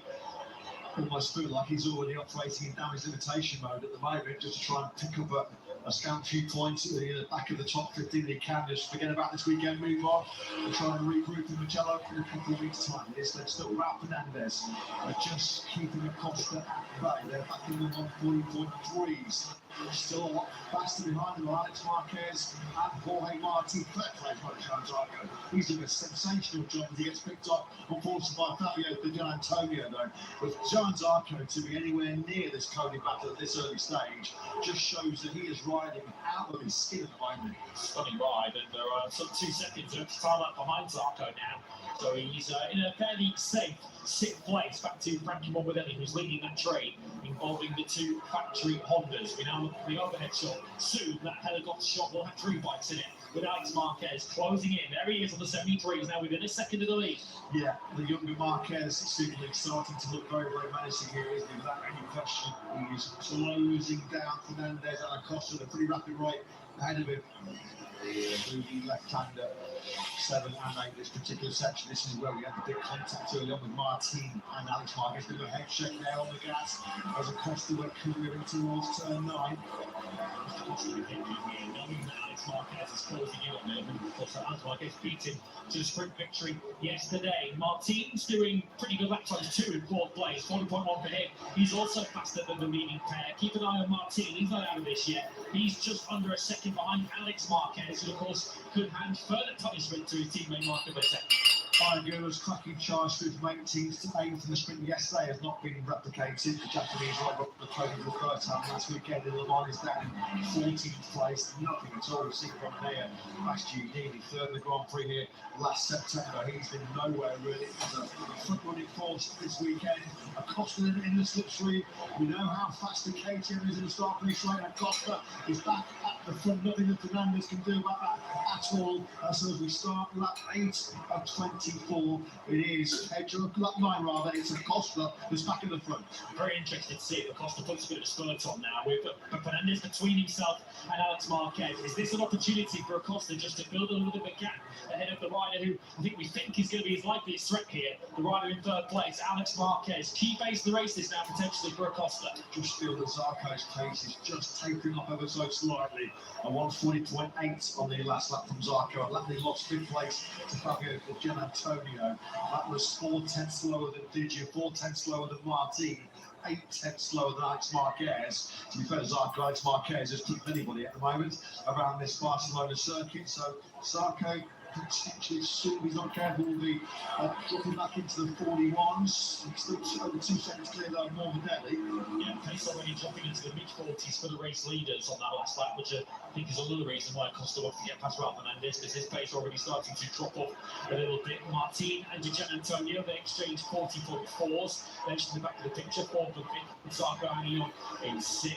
Morbidelli's now leading a train that goes all the way back to Agura in 14th place. 7th back to 14th. Bezzecchi, weirdly now, he's back in the mid-140s again, doing similar pace to the leaders. Some KTM and Aprilia Ducati at the moment. Here's your top 3, one shot, and he's on board with Alex Marquez. Ralph Fernandez almost scraping his elbow on the tarmac through that 3rd gear turn 14. And Fernandez really got blasted by Pedro Acosta on his long one down to the 1st corner. This time around, there's nothing you can do about Alex Marquez. Alex had the rear wheel hopping in the air there, didn't he? As he braked into the 1st corner, he took also there actually to make sure he hits the apex there. So Alex Marquez and up into 2nd place. Trouble brewing here for Acosta. Yeah, crucially, just keeping tabs with Ralph Fernandez with Acosta red yellow flags have come out. And it's an Bastianini's dame who is tumbling down the order somewhere in the 1st sector. Perhaps a turn 2 crash, but either way, wherever he's gone down, looks like it's the end of an Bastianini's day, and he will not be replicating his podium of a year ago. Yeah, he was only a bit of a mare, wasn't he, the beast? No question about it. I thought that was the Costa back one. Perhaps as a bike length, maybe a little bit more back to Alex Marquez in 2nd place. These two know each other's strengths and weaknesses here in Catalonia. They went toe to toe, didn't they, in the sprint yesterday? The closest ever sprint finish we've had since that new started back in 2023. 4 anxious faces, pensive faces looking up inside the factory KTM garage. You can see Pit Barrow there, KTM Motorsport Director. They want this long barren run to come to an end. Our information on our timing speed actually is that it's a technical issue that has stopped Bastianini, so we'll beg his pardon on that one. There he is inside the racetrack. He is down at turn 1, but it would appear that the KTM has broken down on it. It was a technical problem yesterday for his Tech 3 teammate Maverick Vinales, which were all top gunner out of these sprints, so more technical woes coming away of good Steiner's French-based squad. And really sort of built on the good news of their extension to a contract with KTM 2027 and beyond. Costa at 140.4, Alex Marquez at 140.3, Ralph Fernandez in the high 140s now. Zarco 140.7. He's not letting Martin and Gian Antonio relax ahead of him in that battle for fourth place. There's a real podium opportunity here for Martin if he can continue this. Because he took 4 tenths out of Fernandez. His pace is now starting to head towards the high 140s. And it'll be concerning the Trackhouse team, given how sharp his lap times have dropped off. Remember, he was doing high 39s, 3 or 4 laps ago. He's now a second a lap slower than that as Acosta a little bit wide to turn number 4. And Alex Marquez is trying to deal out the same dose that he dished out to Acosta yesterday.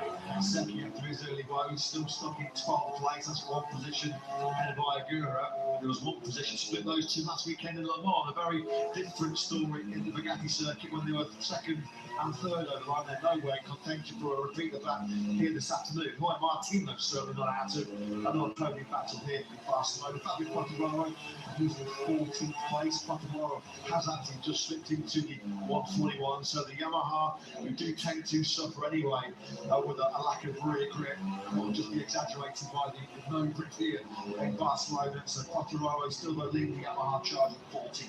Yeah, 6 riders still very much in this. It's now starting to point up to be a genuine 6-rider group at the front of the race. Ayagura has just passed Marco Bezzecchi somewhere on this lap. So Bezzecchi now down to 13th place for the play-out now. Martin scoring 13 points, Bezzecchi only 3. One big weapon Martin's had is his own race pace. Great management tyres. Alex Marquez has been using all that 300 horsepower to good use on that Ducati GP26. We saw this in the sprint yesterday as Alex Marquez, well, they almost they did run these, didn't they, in that braking zone for the first corner. Acosta just about clinging on here, just about hanging on to the lead as they power now through the tyre shredding turn 3. Costa putting a major squeeze. Alex Marquez there saying, if you want to take this lead from me, you're going to have to prize it from my fingers. We know how much Pedro Costa wants a MotoGP victory. We know how hard he's pushed for it. We know how close he's been. Marquez is going to have to really fight hard for this. Yesterday in the sprint, Acosta's KTM stopped better. Alex Marquez's Ducati turned better. Two different strengths at play in the sprint yesterday. Here is Acosta there. He'll just be going all in here, won't he? Tooth and nail for that first Grand Prix victory. That's 8 he goes, bit of a wheel there as he was on the power, through the fast right-hand at turn 9, making sure that you ease the power and you don't want to leave yourself susceptible to a pass. Oh! Acosta a problem! Oh, dearie me. Acosta on a problem. This is a red flag. Something happened to Pedro Acosta's KTM. It cut out. Pedro Acosta had a major technical issue there on the Thatcher KTM. Thatcher KTM behind him with nowhere to go. Alex Marquez had no room whatsoever to take any kind of avoiding or evasive action. Drama here then. Of course, first and foremost, our hopes are with Alex Marquez. That was a sickening incident there. I mean, you're close to 250 kilometers an hour. Acosta's KTM has just completely gone kaput. Inside on the run down to turn 10. Poor Alex Marquez. There's nowhere for Alex to go. I mean, these riders have lightning reflexes. He's half a tenth behind him. Yeah, nowhere to go. They might be able to repair that right. Alex Marquez calls out the Grand Prix. Not so sure we'll see Didier. Alex Marquez calls out the Grand Prix. Not so sure we'll see Didier either. And Ralph Fernandez was definitely in pain. Of course, we hope that all the riders that have been involved in that are okay. An update from Ralph Fernandez.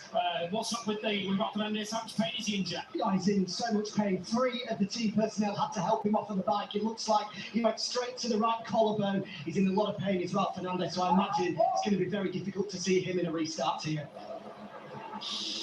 Yeah, thanks very much, Jack, for the update on Ralph. And you can see there as well, trackside at the instant, further down, a lot further past the initial contact with Alex Marquez and Pedro Acosta was Fabio de Gian Antonio. Yeah, I think he got hit by potentially a wheel or a fork or something. Then came bouncing back onto the racetrack as Alex Marquez was bouncing down the right-hand side, and that just came straight into de Gian Antonio's front tyre and sent him down the road. There is debris everywhere, and of course a rider that needs to be treated at the side of the racetrack. down there at turn 10.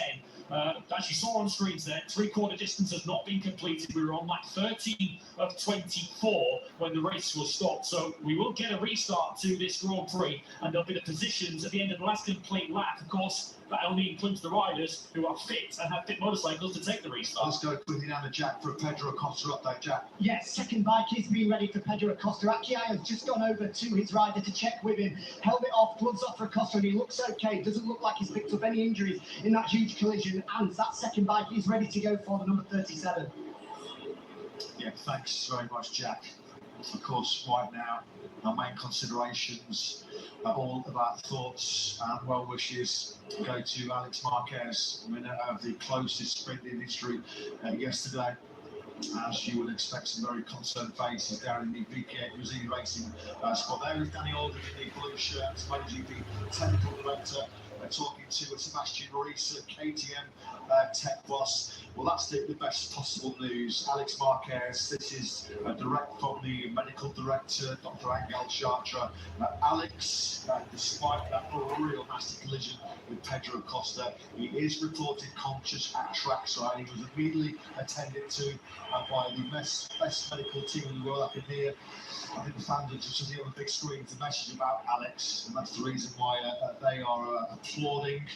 The worst point of the racetrack, this is Fabio Antonio trying to rush back. You need to try and get your bike back within 5 minutes of the red flag to be able to take the restart. If he doesn't, Gian Antonio is going to be out of this race. Of course, when something like that happens on a straight, of course, the straight is lined, particularly on that right-hand side. There's a concrete wall to the right-hand side because that straight is backing on to sort of the back of the paddock around this circuit. So not a lot of room there. So the worst possible moment for something like that to happen. This is what it looked like. Let's listen to Pedro Acosta's KTM.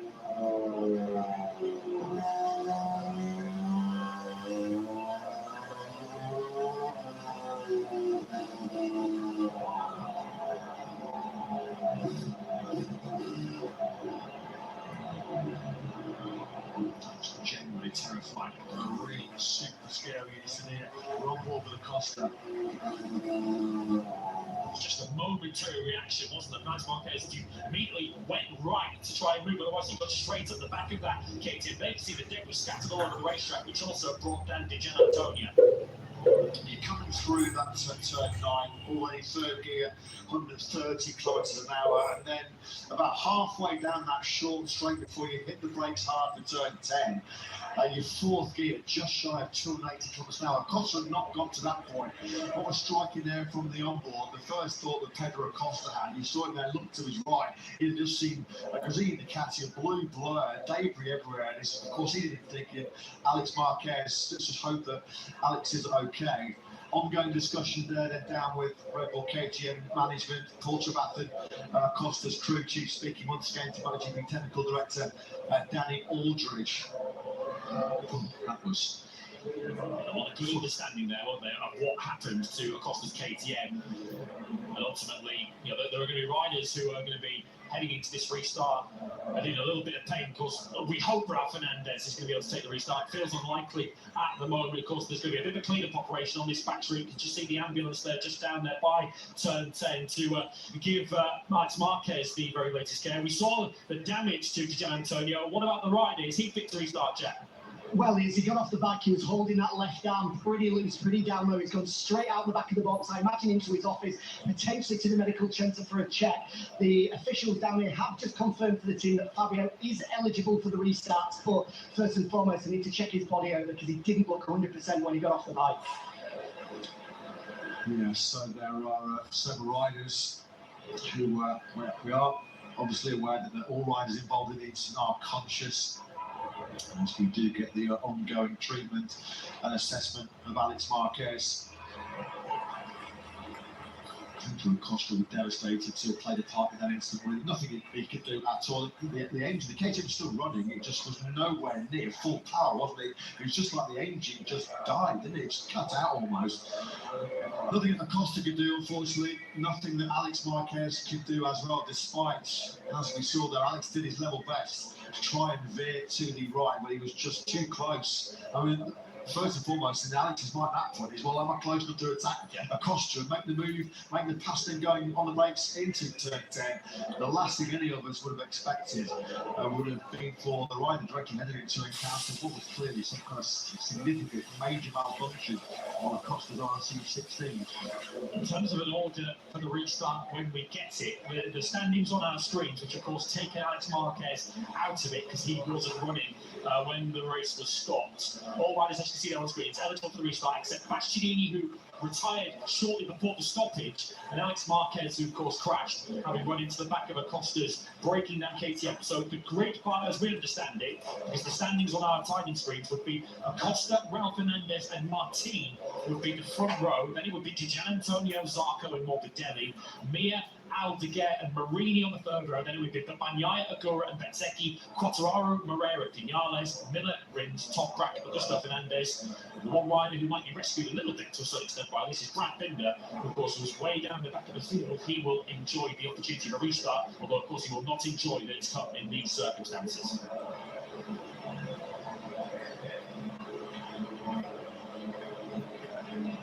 There is Roy Martin, his factory Aprilia crew, readying themselves for the restart. It will be a new race distance of 13 laps. And just as soon as we've got any information on when we will be restarted, well, that's all rather immaterial right now, isn't it? Of course, as we continue our thoughts with Alex Marquez. Jack, back down to pit lane with a further update. Yeah, I'm just outside the KTM box, and as you guys have just mentioned, Dene Bastianini not eligible for this restart as a result of a technical problem. Now, my understanding is that that technical problem is something pretty similar to what we saw happen to Pedro Acosta. Some of the Tech 12 team have just come across to let the factory boys know to say maybe need to investigate further. We saw Brad Binder's bike stall on the grid as well. We don't know of any new updates that KTM have brought, but there is potentially concern of some kind of reliability issue given what we've seen over the past couple of hours here at Barcelona.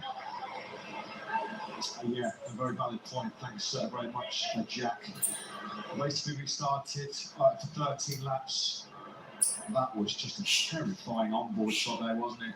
I mean, Fabio Di Gianantonio basically just ran into a tyre that was flying through the air. It's been a long time since we've seen a MotoGP bike disintegrate to the extent that Alex Marquez's did there. It's just a nightmare. So as you can understand why Danny Aldridge has gone down to KTM as Jack's point was brilliantly made. Brad Binder had a start and an issue on the line. A technical issue also ruled out Enea Bastianini, and another technical issue has also involved Pedro Acosta. So quite rightly, MotoGP technical management are just making sure that the KTMs are going to be reliable enough for this restart. If there's any kind of similar issue that's come the way of Binder at the start, Bastianini winning at the end of the straight, and the cutout there, or the sudden loss of power and momentum for Acosta out of turn 9. See off to the left as you look. That's how little space Alex Marquez had to crash into there. Of course, you're not likely to put an awful lot of runoff on the side of a straight, because you wouldn't expect any sort of rider to crash in there. It just goes to show how safe these racetracks have to be, and just how safe all the safety equipment, both in terms of the motorcycles and the riders, has to be, because an accident can happen at any point, in any circumstances. Unfortunately, it happened in this circumstance for Alex Marquez. Acosta knows now, doesn't he? Already, by the time his left hand has gone up, Alex Marquez is straight into the side of it, and at this stage, Alex Marquez is a passenger. Just look at Ralph Fernandez, he's getting peppered by debris, peppered by carbon parts that have broken up Alex Marquez's Ducati GP26. And I can't even imagine, I can't even begin to think right now what is going through the mind of Alex Marquez. All he can see there at over 200 kilometers an hour is the wall fast coming his way. And of course, as he goes on the gravel and the grass, then there's just nothing that Alex can do to maintain any semblance of control on that Pizzini Ducati.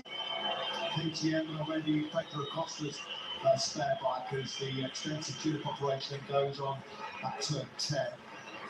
As we mentioned, the new race system with 13 laps, no confirmation on the restarting time, but as mentioned, well, it's immaterial really. When our thoughts are with Alex Marquez, who is in the ambulance being returned now to the Circuit Medical Centre. What essentially we will have when this Grand Prix gets underway is a bit of a second sprint, won't we? The sprint yesterday was 12 laps in this Grand Prix. So who this might play into the hands of is anybody in this field who still has a brand new soft rear tyre, if anybody does in this MotoGP field, if anybody has a brand new soft rear tyre available, surely they're going to be using that for this restart. The news that Fabio Di Gianantonio is back in the VR46 box gives us positivity, a nod to his team that he hopefully will take this restart. Yeah, I think that was it. I'm good to go, guys. I'm ready. That's what these MotoGP races do.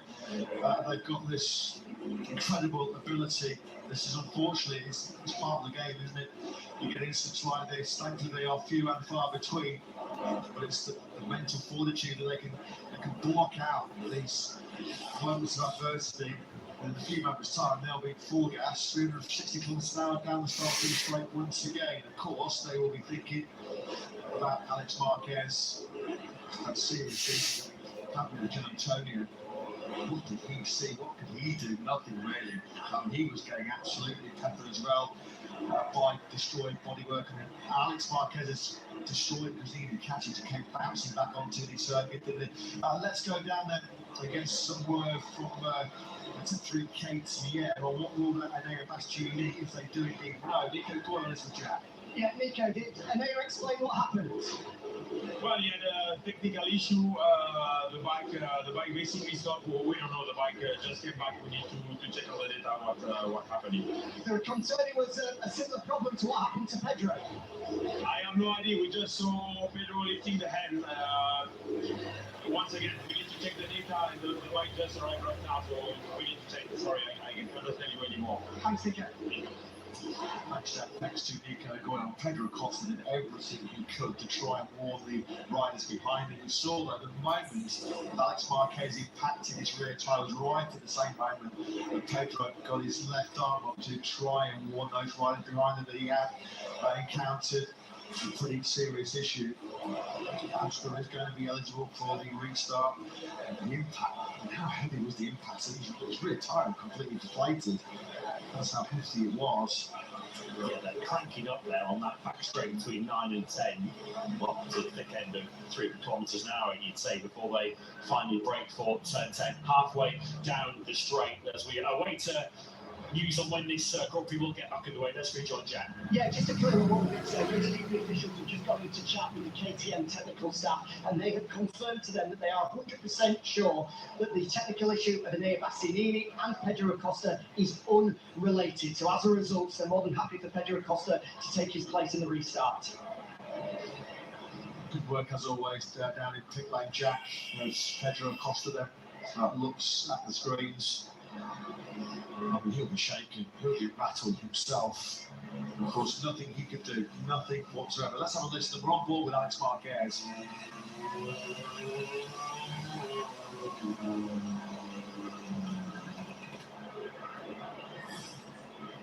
You have to really feel, don't you? That's Alex Marquez. You have to feel for Pedro Acosta as well for being the innocent cause of that incident. But as you can quite clearly see, Alex has started to accelerate. You've gone through the third gear, right-hander of turn 9. You've already got up into fourth gear. He was starting to motor towards about 280 kilometres an hour when he pretty much had a stationary factory KTM park right in front of him. A thumbs up from Fabio Di Gianantonio. Of course, he was right in the thick of that podium battle. Just a little tap on the shoulder there before Digia. Understandably, looks a little bit pale there, doesn't he, Fabio Di Gianantonio? I think I would do too if I'd seen what he'd seen with bits of Ducati flying in his direction, parts of which, of course, took him down into turn 10. And as you say, this is what separates these riders from just normal human beings like us in terms of the mentality. They've got to now suddenly switch their mentality from concern with what's happened to themselves, concern with what's happened to Alex Marquez, to game face, focusing on a Grand Prix and 25 points in the race victory still to be fought for. I think that's those clashes, those kind of incidents are few and far between in the MotoGP World Championship. Well, caught up in that incident. Of course, he was leading at one point in the first phase of that Catalan Grand Prix. His track out of free as Raul Fernandez. Let's get an update on the Spaniard with Davide Brivio. Yeah, I'm pleased to say Raul now back in the box, but when he got off the bike, he was in a lot of pain, Davide. So what's he explained to you? Yeah, now he got one piece of something. It's a hit, just a hit. So now we check a little bit of medication and yeah, not fantastic, but it's okay. No, it's okay, and so he's good to go for the restart. Yeah, of course, yes. Good news. Thank you. Yeah, thanks very much, Davide, for being able to come in to talk to Jack. So there is Pedro Costa. I'll just keep you updated, other than the fact that we know that the new race distance will be 13 laps, so there's been no indication as yet while the clinical preparation continues as to when we'll be back underway here in Barcelona. Just saying, thank you, these incidents few and far between. The last time I've seen David to that extent with my GP race, my mind goes straight back to that horrendous thing. It's a completely different instance in Austria in the Red Bull Ring, with Maverick Vinales and Frankie Morbidelli, John Zarco. We're all come on. Zarco and Morbidelli, of course, tangled at high speed through that turn 2 kink, and then their bikes went flying through the air. Maverick Vinales and Valentino Rossi, so fortunate on that occasion. It is, thankfully, a very, very rare occurrence. Probably more than two that same day, wasn't there, with Happy Siren, where we were bits of bike and swing arms and all sorts, and forks start flying through the air. Drivers had to duck under. I must say, it's always the danger when two bikes connect on a straight. There's clearly some work being done there on the.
Now something you can see the panel there flashing off to the left as you look, the yellow and red striped panel, which indicates that there is something on the race track, potentially reduced grip coming up. Just past 20 to 3 local time here now in Barcelona, around about the point that the checkered flag would have been coming out in this Grand Prix. It was building up to a fantastic finale, wasn't it? With Pedro Costa and Alex Marquez, they had a couple of moments where they go side by side down the main straight. Of course, we are still in potentially for a great Grand Prix over 13 laps, but as I say, it's likely to resemble something much more like a MotoGP sprint now. It is a tough and at times unforgiving game by the GP. Alex Marquez, he was delirious yesterday, having taken a sprint win here in front of his home crowd. He woke up this morning and went to bed last night dreaming of a first ever double. Unfortunate that real nasty incident, a 3-red flag with Pedro Costa. Alex will not be able to part of this restart to Catalan Grand Prix. So that he's going to be okay. No serious injuries for Alex. That's going to see him have a prolonged absence in the MotoGP World Championship. There is part of the Gresini management. How long has Carlo Marini been part of the pretty much from day one? An integral part of the Italian-based team, of course.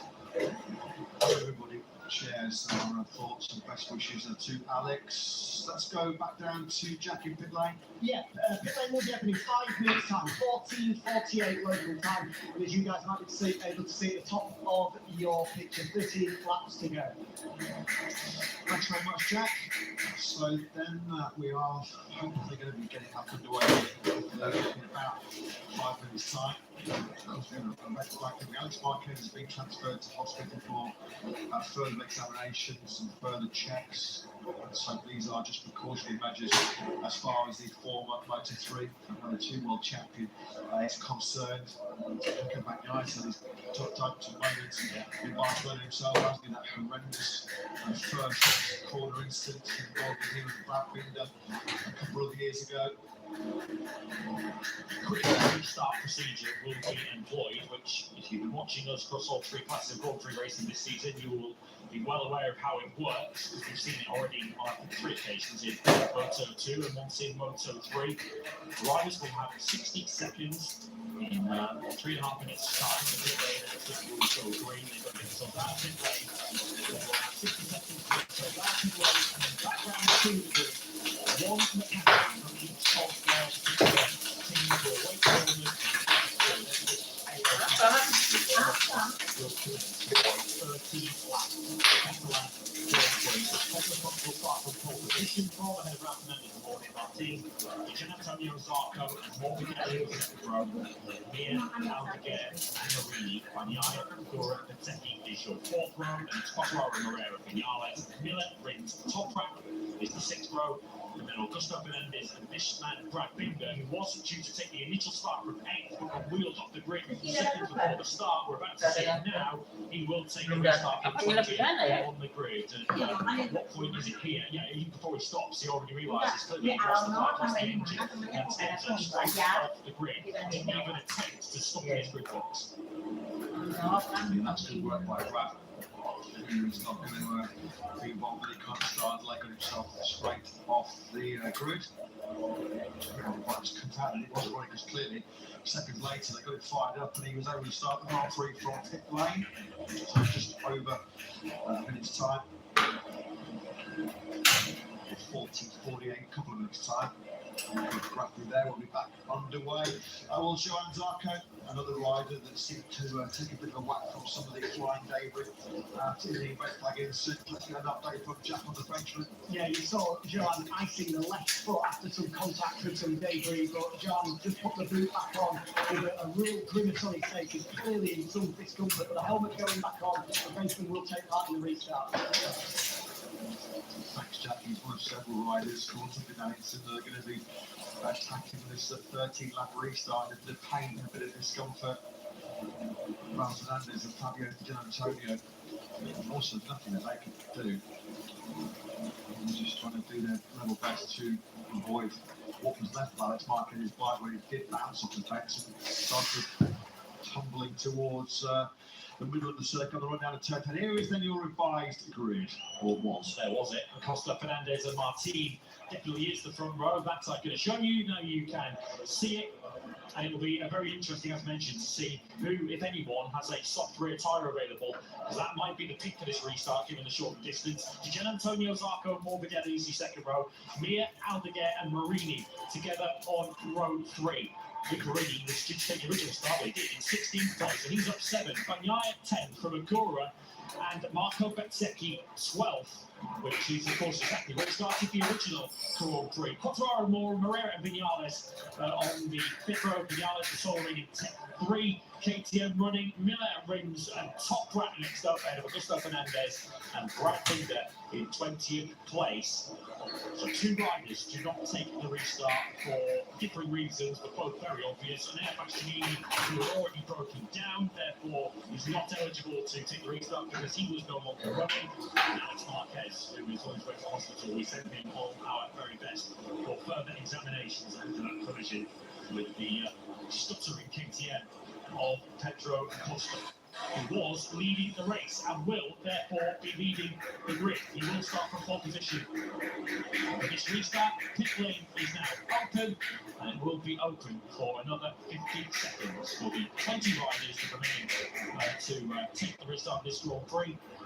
And as we say, it's a situation where the riders have got to try, as difficult as it is for all of us, to shut that incident out of their minds, particularly difficult for the likes of Acosta, who was, of course, preparing to see Pico Bagnaia line up at the head of row 4 in 10th place. Here is Ralph Fernandez, who along with Zarco and Digia, who was caught up the instant behind Pedro Acosta and Alex Marquez. Jorge Martin was certainly in podium and victory contention. Wasn't he? As very shortly. Right here it was, where we had all the drama, a horrible crash, a horrible incident, a collision involving Acosta and Alex Marquez. Alex Marquez, just for the latest information, is being currently transferred to a nearby hospital, where he'll undergo further examinations. Underneath the KTM banner, the orange flag, there is the damaged Pedro Acosta number 1 factory KTM, by which Alex Marquez could not avoid hitting before the red flag drama. So quick restart procedure implemented once again. I thought just explain. The mechanic, a member of team personnel is allowed onto the grid just to make sure that everything is in full working order. They'll get a thumbs up and nod from their rider. They will quickly depart the grid. There'll be a warm-up lap, and then they'll be racing in what is going to be a 13 lap now, Monster Energy Grand Prix of Catalonia. Of course, all our thoughts are with Alex Marquez at the moment. We hope he is okay. But in terms of the Grand Prix that we now have ahead of us, real opportunity here for Jorge Martin, I have to say. Third on the grid. Of course, both of the starts we've seen, the sprint yesterday and the Grand Prix already earlier on today, Jorge Martin was absolutely mastered off the line. He rocketed up the order. He was up as high as 4.5 by the time they got to turn 1 at the start of the Grand Prix. So, here, alongside Ralph Fernandez and Pedro Acosta, surely he's going to be thinking of this stage. We've got a great chance potentially to lead into turn 1 when this gets underway. The Grand Prix really has become a sprint once again here now in Catalonia. This is a sprint won by Alex Marquez, another 12 laps. We're going to go 1 lap further now than in this restarted Grand Prix in Catalonia. Some riders are going to have their pain thresholds tested as well. Fabio Di Antonio, John Zarco and Ralph Fernandez, all of them able to avoid some of the debris after the Costa Marquez incident. Fernandez second on the grid, Costa very controlled. No promise for John Zarco. Just trying to find a clear traffic, just informing us that this is what she's had to the red tyres. I'm sure the format for everybody has gone for the literally soft rear tyre. So effectively, we're going to get sprint number 2, aren't we, here this weekend in Barcelona? Everyone will have very good information on that tyre from that sprint yesterday.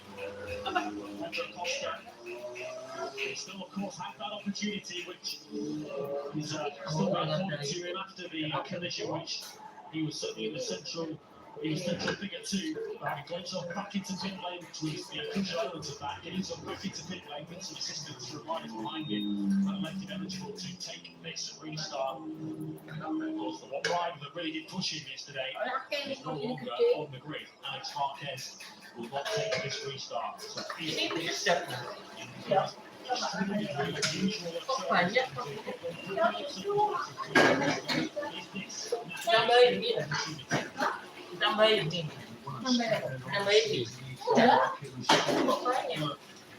completely well-earned sprint victory by Marquez and drop 1 position late on. So for the second time I've asked him to come on the starters orders here in Barcelona. It's Jorge Martin who takes that 3rd place on the grid, with unfortunately Alex Marquez on his way to hospital once again. Our best of thoughts and well wishes that go to TV number 73. And here we go, then take 2 in Catalonia. Lights out, and we're racing once again here in MotoGP in Barcelona. And this time around is Jorge Martin, who makes another stunning start on the factory of Bria. He drops in behind Pedro Acosta. The travel is going to wait well. She won the number 36 factory Honda. Zarco into Marini and Bagnaia. Oh, and Zarco's got time in the bike. Zarco got stuck in the rear tyre. This could be another red flag. This will be another red flag, surely. Joan Zarco, you can see he was stuck. His leg, one of his legs, was chopped to the run line. And as the bike and barrel rode through the gravel trap, Joan Zarco, who was just along the right, nothing that he could do. Let's hope that Joan Zarco is going to be okay. Marini, red flag once again. No choice but to stop this. No choice whatsoever. We've seen down the years so many nasty issues on that long run down into the first quarter here in Barcelona. One of the longest runs from the rider's starting position before they hit the brakes for the first time. Paco Bagnaia has more turn 1 woes here in Catalonia. He's on his feet but holding his left wrist. But first and foremost, now after our thoughts to Alex Marquez, and now It is Johan Zarco who clearly was caught and tangled up in one of those crash bikes. He clearly had a poor start at Zarco to be running into the back of Luca Marini, who started 4 places behind him, and Bagnaia, who of course was way down the grid. We've got 3 more riders down. Of course, we pray and hope that Johan Zarco is A-okay. It looked like he just couldn't get the right stop because he was in the middle of the pack, and no doubt the slipstream effect up behind the likes of Luca Marini ahead of him. Zarco just could not get that Honda stops, and obviously nowhere to go except straight into the pack ahead. Very concerned faces down the whole pit lane. So, for the second time today in Barcelona, the MotoGP race has been red flagged. The initial running over 24 scheduled laps, red flagged after the incident involving Acosta and Alex Marquez. And now another red flag.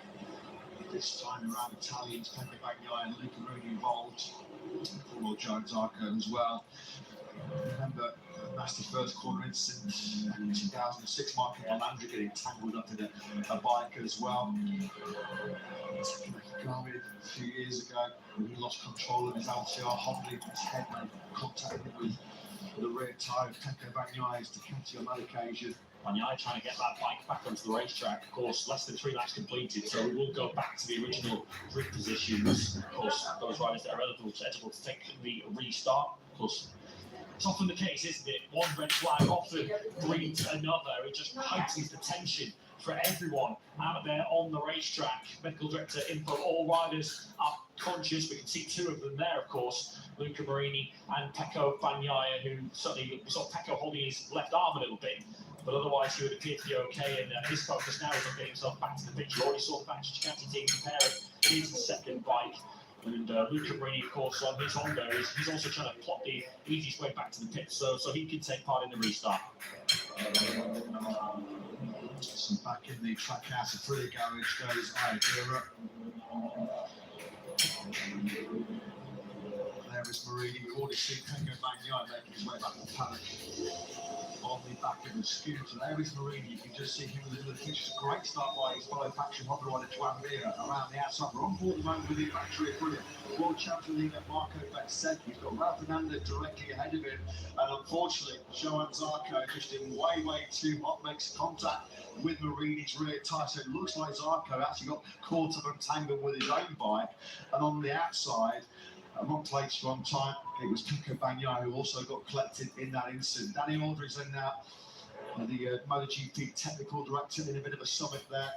Henry Brigio was there, Gino Borsoy, Pramac Yamaha team boss, looking up, and obviously with some big concern for the welfare of his rider, Lucio Cecchinello, LCR Honda boss, rather anxiously looking at the screens after that real nasty incident involving Johan Zarco. As always, they will take their time with this. Of course, it's inconvenient for everybody to have long delays like this, but they are wholly necessary. They need to give the rider the very best possible care at whatever incident he's been in. It's the kind of thing which you do not rush. It takes as long as it needs to. When the rider is in some serious discomfort, of course, you don't want to move a rider if he's particularly injured, maybe his legs or potentially his arms or part of his neck. You need to make sure that he's in the best possible care. Ambulance just there in the long lap penalty lane, the medical car and the safety car are down there too. The new race distance, of course, having lost 1 lap now from the 13 that we were going to have, is now down to 12 laps when we do get underway for a 3rd time. Of course, 12 laps it was the sprint distance yesterday. Some rotten luck. Some of the circumstances which saw Johan Zarco get tangled up with his bike. As Luca Marini then now sprinting back to try and hopefully start his 100th MotoGP race. Marini, you can see there with his damaged leathers, he's back inside the garage. He's going to get a new suit on there. Let's go down once again to Jack for a further update. Jack. Yeah, no idea yet. It's going to be minimum 5 minutes before pit lane will be open. New race distance, I think you guys confirmed 12 laps. And everybody that took part in the second restart is eligible for this 3rd start once again. The teams have all just been informed of that information. Thanks very much, Jack. Really good picture there with Johan Zarco. He's just going to miss his braking marker here, isn't he? On the outside of Luca Marini, he goes. Oh, it's Pekka Bagnaya's bike he gets tangled up in. Zarco's LCR Honda just sliding into the gravel trap. So having made the contact with the rear of Luca Marini's factory Honda, nothing that Pekka Bagnaya knew about that, of course, at all. But Pekka was actually unseated from his factory Ducati because Zarco unfortunately got tangled up between the rear seat and the rear tyre. Nothing Bagnaya could do about that. It was so easily done. Talk about your weekend. It was one of the longest runs down to one of the biggest stops at the start of a race. You get yourself, even from a standing start on the grid here, you're getting yourself well up towards 330, 340 kilometres an hour, well over 200 miles an hour. And then you're all braking, you're disengaging from ride-height devices, you're in the draft, you're in the wake of riders up ahead of you, and it's so easy to have an incident like that when you just get hoovered up in the slipstream of someone else. And yeah, it looked, did it from the aerial shot. Zarco had missed his braking marker. It was clear from about 100 metres earlier that Zarco wasn't getting that on the stop. So it's just a case of who he ran into. Yeah, he'd have done his best to try and take evasive action, but Zarco into the back of Luca Marini, Honda on Honda, and then poor old Johan Zarco. I mean, a millimetre left, a millimetre right, all this looks for some maybes, but he would not have got himself into that position where he could get tangled up with Pekka Bagnaya's factory Ducati. So 2 red flags in here. All riders who started the 13-lap restart are eligible for the second restart. Of course, that does then include LCR Honda rider Johan Zarco, although we have to expect, given the fact that he's undergoing ongoing treatment in the gravel track, Johan Zarco, unfortunately, will be missing from this restarted Catalan Grand Prix, along with Enea Bastianini and Alex Marquez. So 2 red flags we've had here this afternoon in Catalonia. The new race distance will be over 12 laps, which is exactly the same number of laps that we had in yesterday's sprint. Yesterday afternoon, monitoring the screens and hoping that everything's okay or relatively okay with their rider Johan Zarco's his LCR Honda crew. Pekka Bagnaya was sort of getting on speed pretty quickly to get himself back into pit lane. Let's get a word on the double match GP World Champion. Jack, down to you. Yeah, he's just got back to the box, but he's gone into his office just to change out of the damaged leathers he was in with the crash he was just involved in. But the second bike is here ready to go. Davide Tardozzi just confirming that he will be taking part in the restart once it gets underway. Yeah, thanks very much for that latest update, Jack. So Johan Zarco, as you can see from the helicopter shot, is being transferred into a trackside ambulance.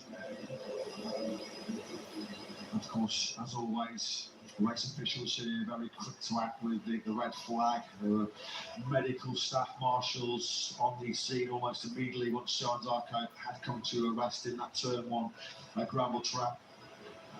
So all we can really say, with no confirmation of when this restart will happen, is once again our thoughts, all of our best wishes go to both Alex Marquez and to Johan Zarco. And as with earlier, with the first stoppage, we will get 5 minutes of notice for when this Grand Prix is going to get underway. Yeah, let's just hope we get the remaining 19 going to start there, so we get 19 full fit Grand Prix riders back to the checkered flag in one piece, because this has been a dramatic afternoon. Of course, the first incident involving Pedro Acosta's broken down KTM, Alex Marquez, which then impacted 2 or 3 other riders behind him. The ice pack is now in the Ducati box for Pekka Bagnaya. I think it's his left arm that he was concerned with. We saw him favouring that. The goal check, yeah, he now puts the ice pack on there. As you said earlier on, Bagnaya's had his fair share of drama and red flags and trips to hospital before here at the circuit for Barcelona and Catalonia. He doesn't want another, and Luca Marini has now successfully changed leathers. He's now got to try his get himself mentally back in the zone for a restart. Plenty of ice packs took 2 use in pit lane. We saw Johan Zarco himself getting his left ankle iced before that restart. A restart which was red flagged, unfortunately, before an incident which did involve the 35-year-old Frenchman. You can see he's shortly going to be transferred back to the pallet, to the Circuit Medical Centre and to the state-of-the-art medical facilities here at the Circuit de Barcelona, Catalonia. So Pepe Bagnaia and Luca Marini both quickly back to the paddock, and they are eligible for this restart. So the third time of asking, Marini will at least get a chance to complete in his 100th MotoGP race. Well, it's been a very dramatic and eventful day. Zoran Zarco has just been transferred to medical centre for further checks, as you can see on the screens. A very dramatic and eventful day for the factory KTM squad. Pedro Acosta involved in that nasty incident with Alex Marquez that brought out the first red flag. Let's get an update and some thoughts from the boss, Aki Ayuja. Yeah, absolutely. Obviously, still 12 laps to go here and a Grand Prix to be won. But I mean, you've got an idea what happened in that first incident, what happened to Pedro's bike, Aki? We don't know exactly yet, but seems like there is some kind of electronic problem which caused the stop of the bike. But actually, we don't have yet clear information for this. We saw Brad come off the grid, Anea breakdown during the race, then a problem for Pedro. Is there a concern that there's something bigger happening here? No, at the moment seems like things are not related to each other. So there was, let's say, quite normal clutch issue for Brad, that maybe he caught it already when he started the warm-up lap and overheating the clutch. And seems like Enea has some kind of, let's say, mechanical problem. For Pedro, how difficult is it for him to refocus after an incident as big as that? I think for all the riders now it's really difficult, of course, always after accident, and of course the third start already, so makes it really complicated, but it's part of our business. Absolutely. Thanks, Aki. Thank you. Yes, thanks, Jack. Thanks to Aki Ayuja. Unfortunately, crashes, injuries, technical problems, it's all part of the game, it's all part of the business in the MotoGP World Championship. The riders, more than anybody, they go the risk themselves.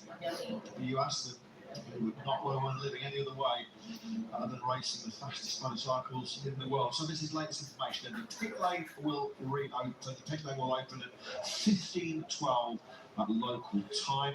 So just over 5 minutes time over the shortened distance now, with 12 laps mirroring yesterday's sprint yesterday afternoon. And once again, it will be the restart procedure. As you can see on the top of the screen, that information being relayed through from race direction. Applause beneath us in the grandstand, because the ambulance that's transporting John Zarco to the medical centre is now making its way back up the main straight and up pit lane. The medical centre, as we look, is in fact directly outside our college box, just past the podium. The ambulance is now going past us, underneath us, into pit lane, and then directly to the medical centre. I can see Dr. Angel Charter already making his way into the medical centre, where he will await the arrival of John Zarco. So 4.5 minutes away from the pit lane reopening. And there's Pedro Acosta, who for the third time on this Sunday is going to be starting this Catalan Grand Prix from pole position. A good start in that restart to make sure he fended off the fast starting Jorge Martin. He was around 15 hour local time here in Barcelona. So 4 minutes away from the scheduled restart. Luca Marini getting ready before the restart, and is joining in as well. Of course, he was involved himself in this party in yesterday's sprint. The first corner, a little bit of contact between Gil Antonio, minimal contact between so Brad Binder down the road, and then unfortunately Brad Binder's fallen factory KTM skittled out. Juan Mir, on occasion, thankfully we did not need red flag intervention. That's not quite sure the direction. Nasty incident involving John Zarco, the Italians, Bagnaia and Marini also involved. Tricky thing you have when you have a situation like this of a red flag and a short distance, it of course increases the stakes of trying to get that good start. Let's head down to VR 46. Of course, Davide Di Antonio was injured in the first restart. He will be taking his third restart from fourth. Pablo Nietos with Jack. Yeah, helmet on for Didier. He's obviously going to be taking part in his third restart, but clearly a bit of discomfort after that first incident. What did he tell you? Yeah, he didn't see the back, so you know, when this kind of things happen, it's very difficult to the riders to try to jump the problem, no? But anyway, more or less he's okay, and now it's a lot of adrenaline, so this is normal. But I think we can make a good race. Where's the pain? In the hand. He has a little bit. A bruise? Yes, a bruise. So this is normal when you have this kind of crash. Thanks, Papa. Thank you. Bruising then on the hand of Fabio Di Antonio. Lots of bruises for several riders that are going to make this 12-lap restart. We've got walking wounded, we've got Fabio Di Antonio, we've got Pecco Bagnaia, Luca Marini, Ralph Fernandez. Unfortunately, we're going to be missing John Zarco and Alex Marquez as we try for the third time asking to complete this Grand Prix of Barcelona. Let's hope we'll be flying back underway. We'll be clean getaway. Battle of those fans that turned up to Oxford today. And a reminder that Bastianini too is also out of this race. A second red flag doesn't change his situation. Wasn't eligible to take the second restart, therefore he's not eligible to take the third. Of course, he had a red flag in the first 3 laps. The original start, he repeated the first start, same position. That's not what happened. He had a red flag at half distance in the original start. Because this second red flag was in the first 3 laps of the new race, that is why we didn't have the same positions of what we already saw. Costa, Fernandez and Martin on the front of the grid. Of course, we will have an empty space in the middle of the second row. Gian Antonio will start 4th. Morbidelli will still start from his 6th place grid position. They won't all move up one. He will start from 6th place. There will just be an empty space in the middle of row 2. So there is Pecco Bagnaia's factory Ducati being readied before this restart. Pedro Acosta from pole once again. Shark fans, they've been out in force here this weekend. Acosta's treated out 2 some shows so far. Fastest on Friday, fastest in qualifying yesterday. Just hit to a sprint win here by Alex Marquez. And the tightest ever sprint finish we've ever seen since the start of 2023. So with the clock ticking down, 3 seconds away from yet another quick restart procedure here in Barcelona. Reminder, one mechanic is looking to the spots on the grid and wait their rider in the position. Once their contact happens, it's okay. To clear the grid on 1 lap, and we'll be back to what is now a 12-lap Catalan Grand Prix, just as it was the distance in yesterday's sprint course. Sun still out of over 3. There are a few ominous looking clouds in the distance. Of course, we've got way past the point now where the original Grand Prix should have finished, but it doesn't appear as if we're going to get any rain coming in, although I guess there'll be half an eye on that. There was a very, very small chance, about a 10% chance or so that we might get some rain around about 3:30 in the afternoon, I'm seeing in the weather forecast earlier on today. Of course, we didn't really think would come into play. We are now coming up to 3:15 in the afternoon, but it doesn't appear as if those clouds are about to drop any rain on us in the next 20 minutes or so. So hopefully we should get this Grand Prix in full dry conditions. Yes, we've had enough drama to contend with for one day. Thank you very much. I don't need the elements intervening as well as remaining 19 riders then come to the grid for this restart. There's 19 riders because, unfortunately, like I said, John Zarco and Alex Marquez to remove. Bastianini, unfortunately, not involved. For Men's case, he's perfectly okay physically wise, but a technical issue in the initial of this Catalan Grand Prix means he's not eligible for this restart. Wasn't eligible for the first restart either, so the spectator. What the spectator is mixed here in Barcelona. Track Pedro Acosta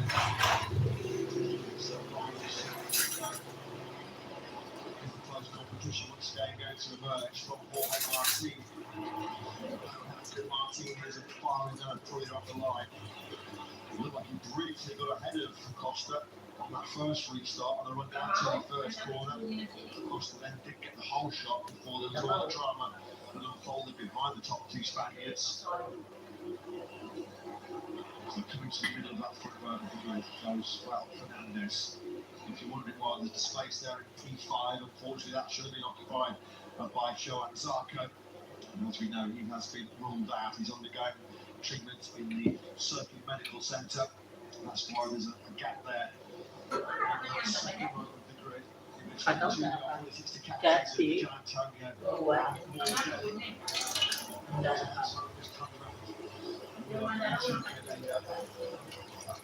Conclusion to this pretty eventful race day Sunday here in Barcelona. Still 25 points to be fought for, still a Grand Prix victory to be claimed by somebody, still a very tight World Championship situation. Marco Bezzecchi 2 points ahead, but Jorge Martin. Martin, reminder, starts from the front row of the grid for this third part, I guess, of this Catalan Grand Prix.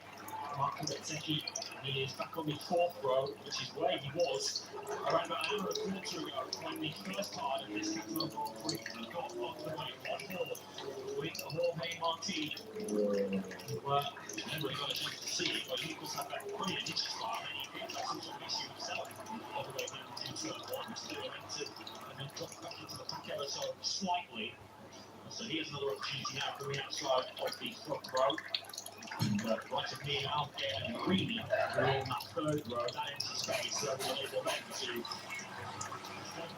just drive straight through that third. That's actually good themselves up the order. Because heightened tension, as we mentioned, with this third start, particularly what's happened already here this afternoon. So fingers crossed that we get the 19 riders who are going to take this start to the Czech Classic. So through the final sector, the field go. Costa then on pole position. Fernandez and Martin join him on his now more established front row. There was, of course, with that Marquez there in the original restart. There's a tension in the atmosphere ahead of this that third attempt to complete this Catalan Grand Prix. So I can see both Marini and Bagnaya's crash bikes return to the paddock after Ravenball in unison with Zarco. Sports had his second red flag on this race day Sunday here in Barcelona. So for the third time of asking, over 12 laps we're going to go racing again here in Catalonia. The Catalan Grand Prix takes 3. Lights out the racing end here in Montmel's. Look for a start by Fabio Di Antonio on the 49B or 46 seconds after when he got around here. And Costa and Martin are going to go toe to toe and took it out on the plate into the first corner once again. It's a Costa though, who just drops across the head of the factory Puri rider. Rafa Fernandez there in third place. Twan Mears on a good start once again. He's in fourth from the factory Honda. Paco Bagnaia, credit to him, his left hand in pain. He's also made a very good start. He's straight up into 5th place, towards a twice former winner here. 12 laps, sprint format. This is a massive opportunity as far as our team's concerned. He's all further contact there. Is it Aldeguer on the 54 bike that gives Bezzecchi a rather unfriendly tap going through turn 4. Maybe an unfriendly tap coming in. It is! Oh, down! Ralph Fernandez then on the inside of these two. Rob Fairbank yesterday in the sprint at turn 5. And Ralph Fernandez will talk about an own goal as far as the Aprilia are concerned. Ralph Fernandez on the inside of Jorge Martin. Martin squeezing, which is totally inside of the two. So Jorge Martin, after a double win in Le Mans last weekend, now has a double DNS. What Aprilia takes out another, and just you staring at the feeling, Pedro Costa. Today might just be your day. Flattered by Alex Marquez, was able to take the restart. He's now leading this Grand Prix match from Twan Mir, Paco Bagnaia and Fabio Quartararo. Crash number 5 of the weekend for Jorge Martin. What a difference a week makes in MotoGP. A double victory, pure elation last weekend for Martin, and a 5th crash, and this one not of his own doing, after being collected by Ralph Fernandez down the hill into turn 5. A double DNF after the double win last time out. Acosta then it is that leads match. Well, me, the big benefactor of the Aprilia tangle there. Martin has a rejudge. Maybe it's not a double DNF for him. Was that Brad Finnegan a little bit hot there into the first corner further down the field? Martino back upright. Into between him and Fernandez is under investigation. Then just dropped to 13th after sailing wide into that first corner. So across the leads from Mir. They're on the soft free tyre. Information on our timing screens is that Bagnaia in third is on the medium. And we're going to get another collision over to the Steakhouse of Aprilia. This time it's Segura getting nerfed right by Aldeguer. They're battling for 6th place, believe it or not. Yeah, that's allowed Bezzecchi to squeeze on through. But into turn 5 we go. Well, there's that controversial line between the two bikes jumping inside the garage there. It's Bezzecchi versus Segura. On that one, it was Fernandez versus Martin. Simon Crayfar's getting busy in the F1 MotoGP Stewards office. A little bit premature, I'll say it's a double DNF for Jorge Martin, but this is a big, big talking point. A big controversial moment in this year's MotoGP World Championship, because has that once again denied Jorge Martin the chance to lead this year's championship? Or Massimo Rigola, weren't they? Massimo Rigola and the outgoing Davide Brivio at the end of this season. Not really sure what Davide Brivio could say at this stage, because it was Raul who made the contact. Jorge Martin Sorkin puts his left shoulder down through turn 5. Unfortunately, his left shoulder was contacted by a Trackhouse Aprilia. What was Massimo Rigola's clear message about potential title fight between Marco Bezzecchi and Jorge Martin? Yeah, they can race each other hard, but it has to be done with respect. He will not be happy about that. It's a massive goal from the Aprilias. Fabio Di Giannantonio, though, is the quickest rider on circuit, a 139.736. An average sort of sprint mode. Oh, you don't have to worry about time conservation, time preservation here. It's just head down, full throttle, and go for it. Yeah, so they've got Bagnaia on the medium rear tyre in third place. I guess his only soft rear tyre remaining was on the bike that got skipping down the first corner in his second start, so he's forced to go with the medium rear. We've also got Ogura and Marini, of course, same got his Bagnaia, also on the medium rear tyre, along with Jack Miller and Raul Fernandez, who, of course, is now down at the back of the field. Everyone else is still on the soft rear. And the unlikeliest of situations is near closing on Acosta. Pecco Bagnaia somehow might be ending Ducati's long barrel run. The factory team will have a podium in the last 10 Grand Prix, their worst run in over a decade. But in the third time running of this Catalan Grand Prix, he's there in third place, potentially on the box for the first time since he won the Japanese Grand Prix last September. Taking third, Barcelona victory. Although it's getting a bit taxed. It's Acosta and Mir who've got a few bike lengths ahead. Di Giannantonio might be the real danger here for Acosta in fourth place. Fastest rider, as you mentioned, on the last lap. 4 away in the front. Quartararo is nearly a second behind in fifth place with Aldeguer for company. And here is Acosta driving in second place. Mir looking really lively on that patch. Look how much time. And Mir closes up through the fast right-handers of 13 and 14. Great corner speed at Mir. Going through 13. Is it closer to pick up some slipstream? They might be fastest lap cycle in Barcelona this weekend. In 40 years, 36 versus 37. Acosta just about resisting at the front of this battle. Acosta was close to the top 4 that previous lap. Just dropped back into the 140s. Mir, Bagnaia, Di Giannantonio kicking behind him. Last 2 laps of spring yesterday, Di Giannantonio was the quickest rider on track.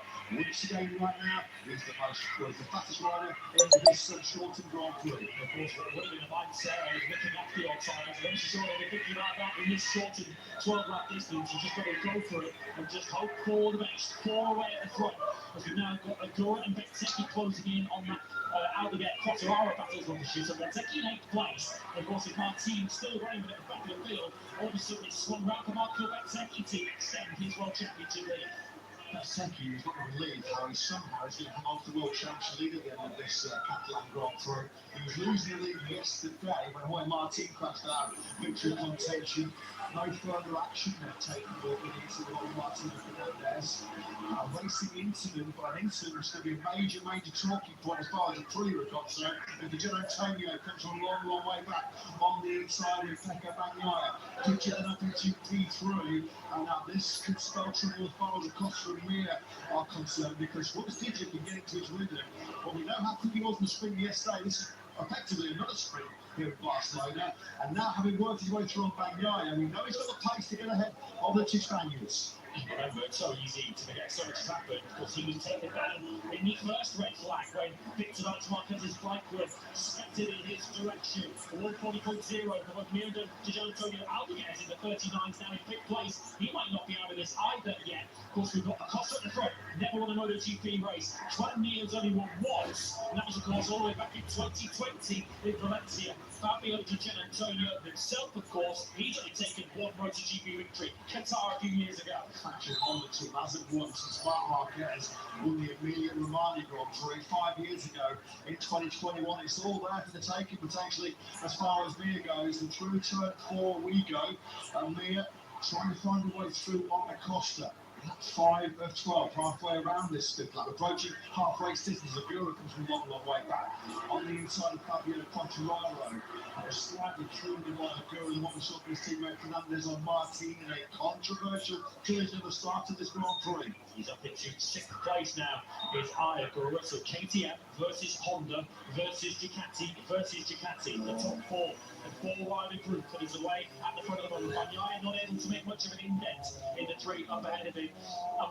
We've criticised on occasions this year, haven't we, Juan Mir for throwing the Honda at the scenery when in very good positions. I think we can all forgive him if he's really top in it today. Honda are just going to go, you go all in, mate. You just absolutely go to this end. Don't have any regrets. Just pull the pin and see what happens. Try and keep this pressure on Acosta. Yesterday, Acosta the sprint said he was suffering with the entry from that KTM, and clearly you can see through turn 12, the long sweeping right-hander, and then the last 2 rights, 13 and 14, really has got the kind of corner speed. He has got the better edge through. Probably it's not though, he doesn't have that ultimate straight line speed. Even in the slipstream, he couldn't really do much up with it behind Pedro Acosta. Don't get hoovered up into the slipstream there, Juan. Very nearly did. Managed to mix the rear tyre of Pedro Acosta. So what would normally be the best opportunity to make an overtake down to turn 1. I'm not so sure on that factory Honda it is for me. We know how Acosta is an awesome attacker of MotoGP. We know he's a pretty good defender as well. We saw him so many times last year on a KTM that wasn't as competitive as some of the Ducatis he was going toe-to-toe with. Acosta will make that C16 as wide as some of the motorways outside this Barcelona circuit to try and protect his slender advantage. Bezzecchi trying to put some pressure on Quartararo going through turn 5. Those 2 battling it out for 7th place. Yeah, Martin, reminder, is still running. You can see on my place he's in 19th place. He's up 26 seconds off the race lead, so unless we have 4 dropouts, Martin will not score any points today. Costa, at the moment, is still resisting this pressure from Mir and Di Giannantonio. Bagnaia's been dropped. In fact, Bagnaia might be losing further place because Fiorentina Alvarez home righted on his rear tyre. I think he was maybe a little bit wide on the entry into 10, and he tries to get on par with Mir and Acosta ahead of him. Yeah, just a reminder, the problem Bagnaia has here is he doesn't have another soft rear tyre available. Of course, that one remaining soft rear was on the bike that was taken down at turn 1, so Bagnaia is having to do this on the medium rear. Giannantonio came to play a sprint yesterday over the same distance of this 12-lap Grand Prix where he really did come into his own. Acosta looking between him and Mir, line less than 1/10 of a second, splitting the Spaniards. We know how good the KTMers are stopping. We know how late the race Acosta. There's just nothing at the moment Mir can do to get through. Bezzecchi's found a way through Quartararo. That's important points for the World Championship. 7th is worth 9 World Championship points. So if you put a flag out now, he would extend his lead to 11 points. Although, of course, we have to consider that Pedro Acosta is currently on course for 25 World Championship points, which would slingshot him right into the action. That's been coming. Alvarez makes the move. Butter on Bagnaia at turn 4. Bagnaia just was not predicting the advantage with that medium rear tyre. Now they are starting to really gang up behind Acosta right now because Di Giannantonio has jumped all over the back of Juan Mir's number 36 factory Honda. Di Giannantonio was so fast. He was so good at the end of the sprint yesterday. He was lapping a lot faster than both Alex Marquez and Acosta over those last 2 or 3 laps. He's building towards another strong finale here once again.